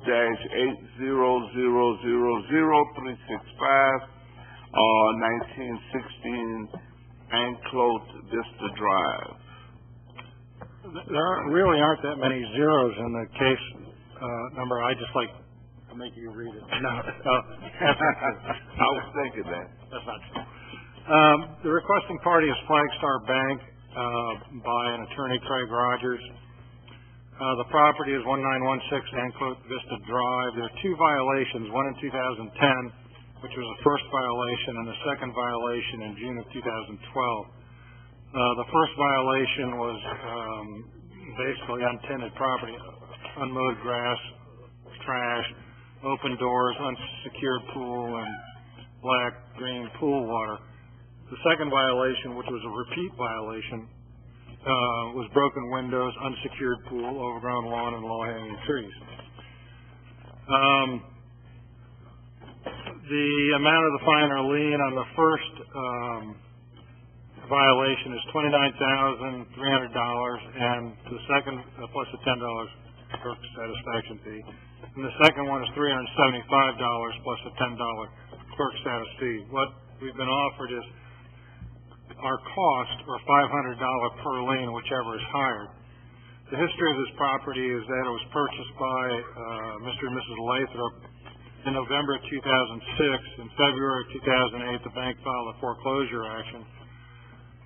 A day later, the Flagstar Bank filed a notice of lis pendens, and the bank finally got a certificate of title on February 11th, 2013. Essentially, the history of the first violation is the complaint was received August 10th. Ms. Sanner went out, found all the violations, issued a notice of violation to Ms. Lathrop, Ms. Sanner found out that Flagstar Bank was involved, and she sent an email to someone by the name of Carol Robinson at Flagstar regarding the violation.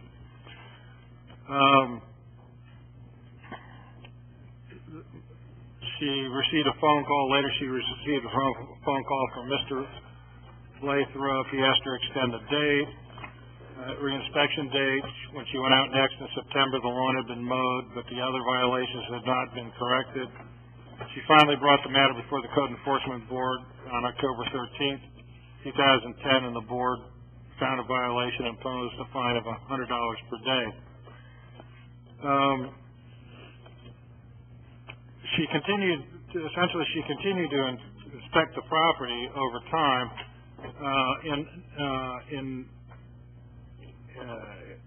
In December, case history notes reflects that there was a Wolverine Real Estate Services sign or something at the property with a phone number, so she called Wolverine Real Estate Services and explained what was needed. She kept on re-inspecting the property through July 2011. Someone was maintaining the lawn, but the pool violations existed. Then in August of 2011, she got a call from someone by the name of Kenny at a 941 area code who said he'd be covering the pool. She re-inspected a few days later and determined the property was compliant. The second case, the repeat violation, in June 2012, there was an anonymous complaint of problems. She inspected the property, and the property maintenance person was on site mowing the lawn. The pool was acceptable, but there were damaged and missing cage screens and additional debris. A broken window had been boarded up. There was an open upstairs window. Part of the lawn was overgrown. Again, her case note reflects that Wolverine Real Estate Service was handling the property maintenance, so she issued a repeat violation on the property and notice of hearing. As you know, a repeat violation, the fine starts to run from the date the violation is issued. When she was posting the property a few days later, she noticed that all the violations had been corrected, and so she issued an affidavit of compliance. And then when the Code Enforcement Board met, they found that there was a repeat violation from June 13th through June 28th with a fine of $25 per day.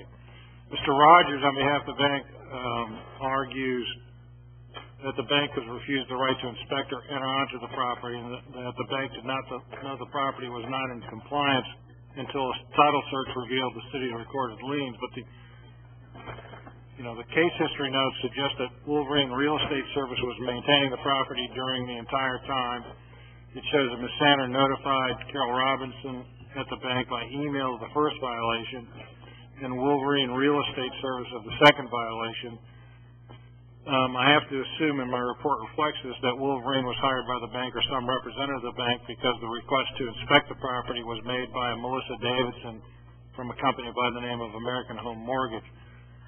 As in all these cases, when I finish this report, I send a copy to the requesting party and explain to them that they have an option to submit something in writing, which I would give to the board, reacting to anything that I say in my report that they disagree with. So maybe my assumption is correct. More significantly, Mr. Rogers notes that the liens were recorded after the list pendants was recorded, and that if the requested relief is not granted, the bank will consider an equitable action of re-foreclosure to eliminate the city's liens on the property, and I'll touch on that in a minute. The code enforcement agrees with my recommendation. The administrative costs are rather substantial here. The estimated code enforcement cost for the first violation is $1,000, so the total is $1,625. In analyzing the settlement criteria, I think the pool violation posed a danger to the public health, safety, and welfare. I don't know whether the violation is likely to reoccur. The bank still owns the property. There is a property maintenance company taking care of the property at the time of both violations. Presumably there's a property maintenance company taking care of the property at the present time, but I note that the repeat violation occurred while the property maintenance company was maintaining the property. One factor I'm required to consider is whether the requesting party was warned, cited, or fined for the same violation before or after the violation. If I'm correct that Wolverine Real Estate Service was servicing as an agent or contractor of the bank or some representative of the bank, then I think the case history notes reflects that the bank, through its contractor or representative, was notified and certainly bears some responsibility for the repeat violation. I'm required to consider the efforts of the requesting party to try to stop the violation. The initial violation existed for a substantial period of time before it was corrected. The second violation was corrected promptly. Another factor is the extent that the requesting party cooperated with the city to try to stop violations. Again, it took a year to correct the first set of violations. The bank did not avail itself of the opportunity of requesting a fine reduction from the Code Enforcement Board. I don't think the financial circumstances of the bank are at issue, and I don't think the other factors particularly come into play. There is a Florida statute stating that a lien recorded after a notice of lis pendens has been filed is, quote, ineffective, end quote. That means it does not constitute a valid lien against the property. However, the statute does not require the city to file any document in the public records negating the lien. Thus, the recorded lien will always be in the chain of title to this property unless the city files a document in the public record showing that the liens are satisfied. Banks don't like this. The bank would be entitled to file a re-foreclosure action to obtain a court order nullifying the liens and then enter that order in the court records, in the public records. But this would represent an expense in filing fees and attorney's fees to the bank. In this instance, I conclude that the bank, through its agents and contractors, did a poor job of maintaining the property, and I recommend that the city offer to settle these liens for $5,000, plus administrative costs of $1,625 for a final settlement offer of $6,625. And I recommend that the bank be given 90 days to pay the settlement offer, and if it is not paid within that time, I recommend that the liens revert to their original amount. There is a chance that the bank, and I want to be fair disclosure, the chance that the bank will conclude that $6,625 is too much and that it'll be cheaper to file a re-foreclosure than pay that amount. Tom Trask uses a rule of thumb of $5,000 as being the break-even point for the bank. He's had success in Oldsmar and settling these things where they could file a re-foreclosure for around $5,000. I don't think it's my prerogative to gamble with your money, so I just want to let you know that when you're considering my recommendation. So is your recommendation now for $5,000? Well, I don't know. If my recommendation is $6,625, but I may be gambling with your money.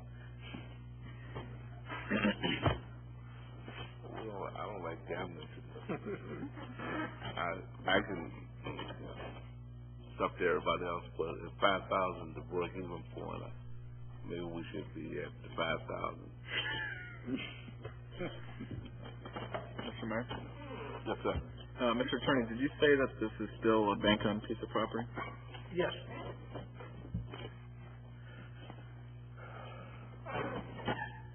I move to settle for $5 million. Second.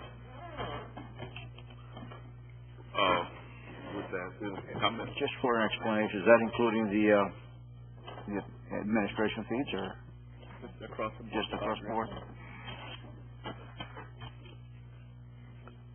There are no other comments. Roll call. Commissioner Terrapini? Yes. Commissioner Larson? Yes. Commissioner Slattery? Yes. Vice Mayor LaHousas? Yes. Mayor Archie? Yes.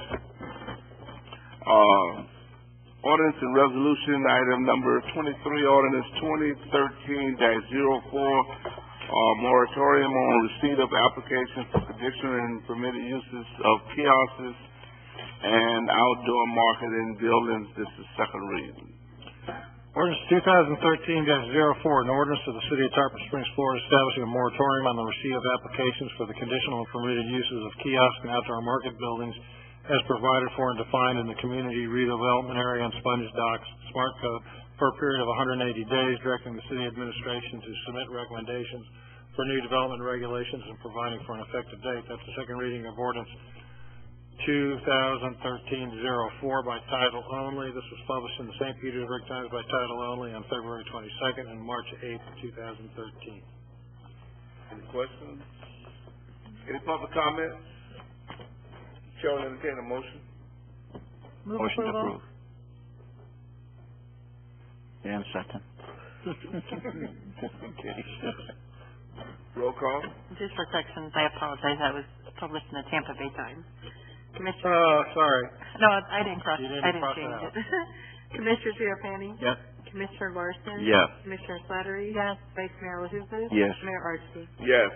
Item 24, ordinance 2013-05, adoption of the 2012 International Property Maintenance Code. Second reading. Ordinance 2013-05, an ordinance of the Board of Commissioners of the City of Tarpon Springs, Florida, amending Chapter 9 of the Code of Ordinances of the City of Tarpon Springs by adopting the 2012 International Property Maintenance Code, providing for amendments to the 2012 International Property Maintenance Code, providing for applicability, repealer, severability, and effective date. That's the second reading of ordinance 2013-05 by title only. This was published in the Tampa Bay Times by title only on March 8th, 2013. And we discussed this at our last meeting. Any additional questions? Any public comments? Chair will entertain a motion. Move for approval. Second. Roll call. Commissioner Terrapini? Yes. Commissioner Larson? Yes. Commissioner Slattery? Yes. Vice Mayor LaHousas? Yes. Mayor Archie? Yes. Item number 28 is, 26, I'm sorry. Resolution 2013-10, authorize mayor to sign RO plan. Wait a minute. Not this one? 25. Oh, I should have.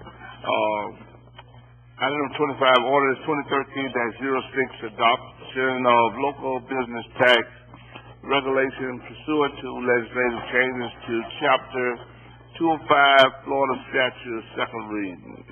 Ordinance 2013-06, an ordinance of the Board of Commissioners of the City of Tarpon Springs, Florida, amending Chapter 11 of the Code of Ordinances of the City of Tarpon Springs by amending the title of Chapter 11, by amending Article 1 to adopt revised regulations for local business tax receipts consistent with state legislation, providing for applicability, repeal or severability, and an effective date. That's the second reading of Ordinance 2013-06 by title only. This was published in the Tampa Bay Times by title only on March 8th, 2013. Any additional questions? Any public comments? Chair will entertain a motion. Move approval. Second. Roll call. Commissioner Terrapini? Yes. Commissioner Larson? Yes. Commissioner Slattery? Yes. Vice Mayor LaHousas? Yes. Mayor Archie? Yes. Item 26, Resolution 2013-10, authorize mayor to sign RO plant construction contract. Resolution 2013-10, a resolution of the Board of Commissioners of the City of Tarpon Springs authorizing the execution of the contract between the City of Tarpon Springs and Wharton Smith Incorporated Construction Group for the construction of the reverse osmosis water treatment plant and providing for an effective date. Yahoo!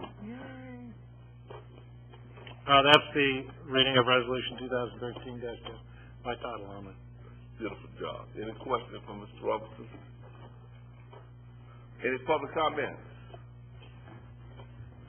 Chair will entertain a motion. Move approval. Second. Roll call. Commissioner Terrapini? Yes. Commissioner Larson? Yes. Commissioner Slattery? Yes. Vice Mayor LaHousas? Yes. Mayor Archie? Yes. Item number 27, Resolution 2013-11, implementation of structural and organizational changes to the Developmental Services Department. Resolution 2013-11, a resolution of the Board of Commissioners of the City of Tarpon Springs, Florida, providing for structural and organizational changes to the Development Services Department of the City of Tarpon Springs, approving the recommendation of the city manager regarding such structural and reorganizational changes, and providing for an effective date hereof. That's the reading of Resolution 2013-11 by title only. City Manager. I'll bring Mr. DePasco up, and as I bring him up, I want to thank him for taking this endeavor many months, well, probably years ago, in an area that we knew needed a lot, the MIS division. I'll let him go into, just a quick overview of what we've done and where we are, and what he's going to give you tonight is where we think we need to go in that division. Thank you. Thank you, Mr. Corse. I appreciate that. Tonight we're here to discuss recommendations for some reorganizational changes, a reorganizational plan for development services, specifically the MIS division.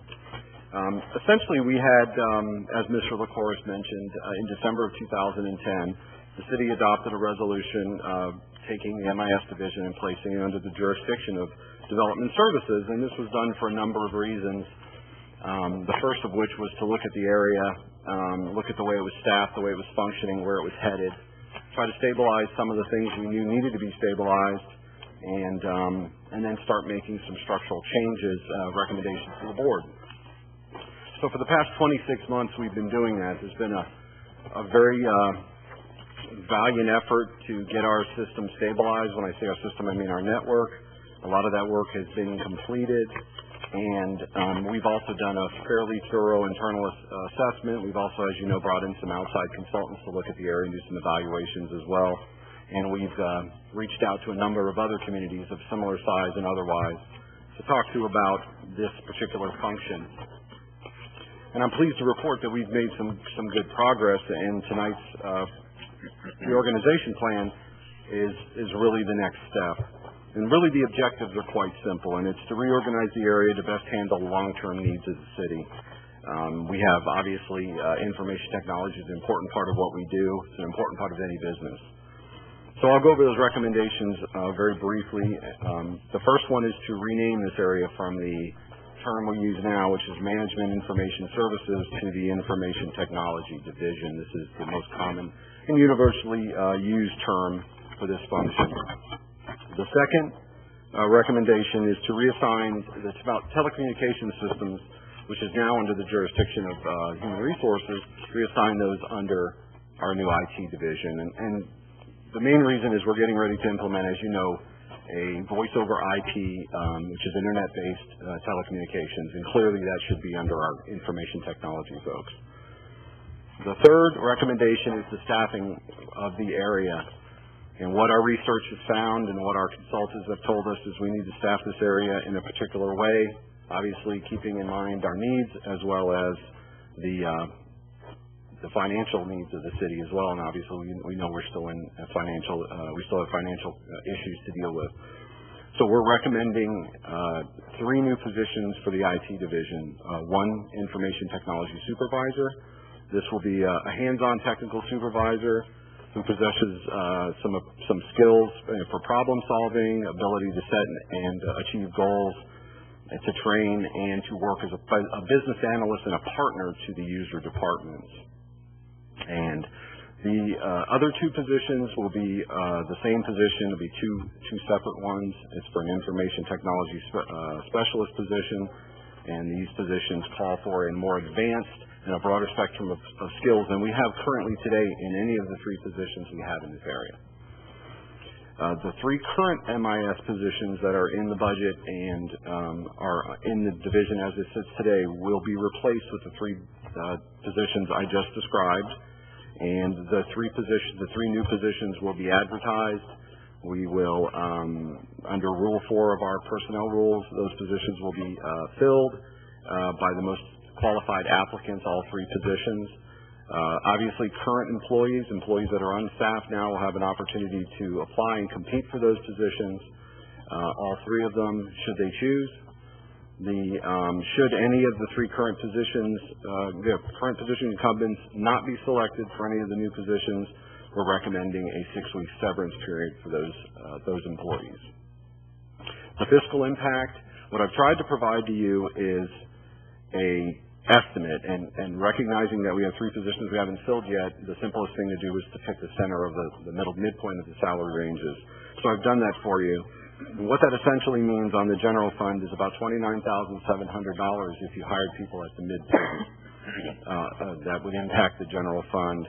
But again, I would point out that when we did our reorganization, we did eliminate a 4th position that is not being proposed at a recurring savings of over $97,000. So on balance, there's still a significant savings, and we're headed in the right direction. And I provided those financial details in both Table 1 and Table 2. So in summary, I believe this plan, and we believe this plan is cost-effective, and it certainly meets our needs. It provides us with the necessary leadership in this area, optimizes services while maintaining fiscal conservative approach to how we staff our areas. And we believe these recommendations, we can expect significant benefits to system performance, reliability, and user efficiency. Naturally, the city manager has approved this, but it has also gone through our Human Resources Department and our labor attorney, and they have signed off on the plan as proposed. What I provided with the backup is the Information Technology Supervisor job description, the new job description for that position. The new job description for the Information Technology Specialist, and a current organizational plan. I've provided you two slides of that, 2 pages of that, one showing it by function and the other one by position, and then the proposed by function and position, so you can see what the department entails. With that, I'll wrap up and be glad to answer any questions you may have. Questions from Mr. Tarpon? I have a couple questions. Sorry. Thank you. Couple questions. You mentioned that the division once had 4 and went down to 3, and I know it's been operating with 3 for some period of time now. Is 3 going to be adequate as we move forward? Yes. We do believe we've done some pretty extensive analysis of similar-sized cities as well as some larger cities, talked to both outside people in the private and public sector, and we believe given the size of our system, our employees, current workload, the way it's being proposed, that is adequate staff. Now, as obviously, like anything else, I'm always going to condition that is as technology takes off, you never know what could happen in the future. But for the foreseeable future, we believe this staffing level is going to handle our needs. It mentioned in the memo that there are currently 135 desktop computers, 30 servers. How many laptops do you know offhand? Roughly a half a dozen. That's it? Yes, sir. I'm not counting police and fire. Police and fire is not under my jurisdiction. They have a significant number. Gotcha. Okay. The other question I have, and I'm not sure, Mr. DePasqua or maybe Mr. LaCourse, who would be best to weigh in on this. I know that throughout this 26-month process, there were consultants involved and also some conversations with other municipalities. One question I have, as we do move forward, where the IT division would best be served, whether or not, like in other municipalities, if it falls under development services, or if it's more of a standalone department, or I'm wondering if the expert consultants weighed in on this, where the best place is for an IT department. In speaking to the consultant we hired, LBL, the placement of it, if you have the proper people, the department generally in which it reports to is a department head. And in some instances, I can tell you, it reports to the myriad of division. It's under multiple different areas. I saw it under administration. I saw it under a technical area. I saw it under finance, OMB. So I don't think there's a standard, because technically you're reporting to a department head who typically is not an IT person. It's rarely a standalone department. Okay. And that's what I was wondering, if it was often a standalone department or not. Because obviously with development services, we have building division, engineering division, planning and zoning division, and then the IT division. It doesn't seem to fit into that. I will point out that in no area that we call it was it a standalone. I'm sure there are some, but in none of the neighboring communities similar in size to ours or even in that area, it was a standalone department. Thank you. Any questions? Any further comments on this item? Can we entertain a motion? Motion to approve. Second. Roll call. Commissioner Terrapini? Yes. Commissioner Larson? Yes. Commissioner Slattery? Yes. Vice Mayor LaHousas? Yes. Mayor Archie? Yes.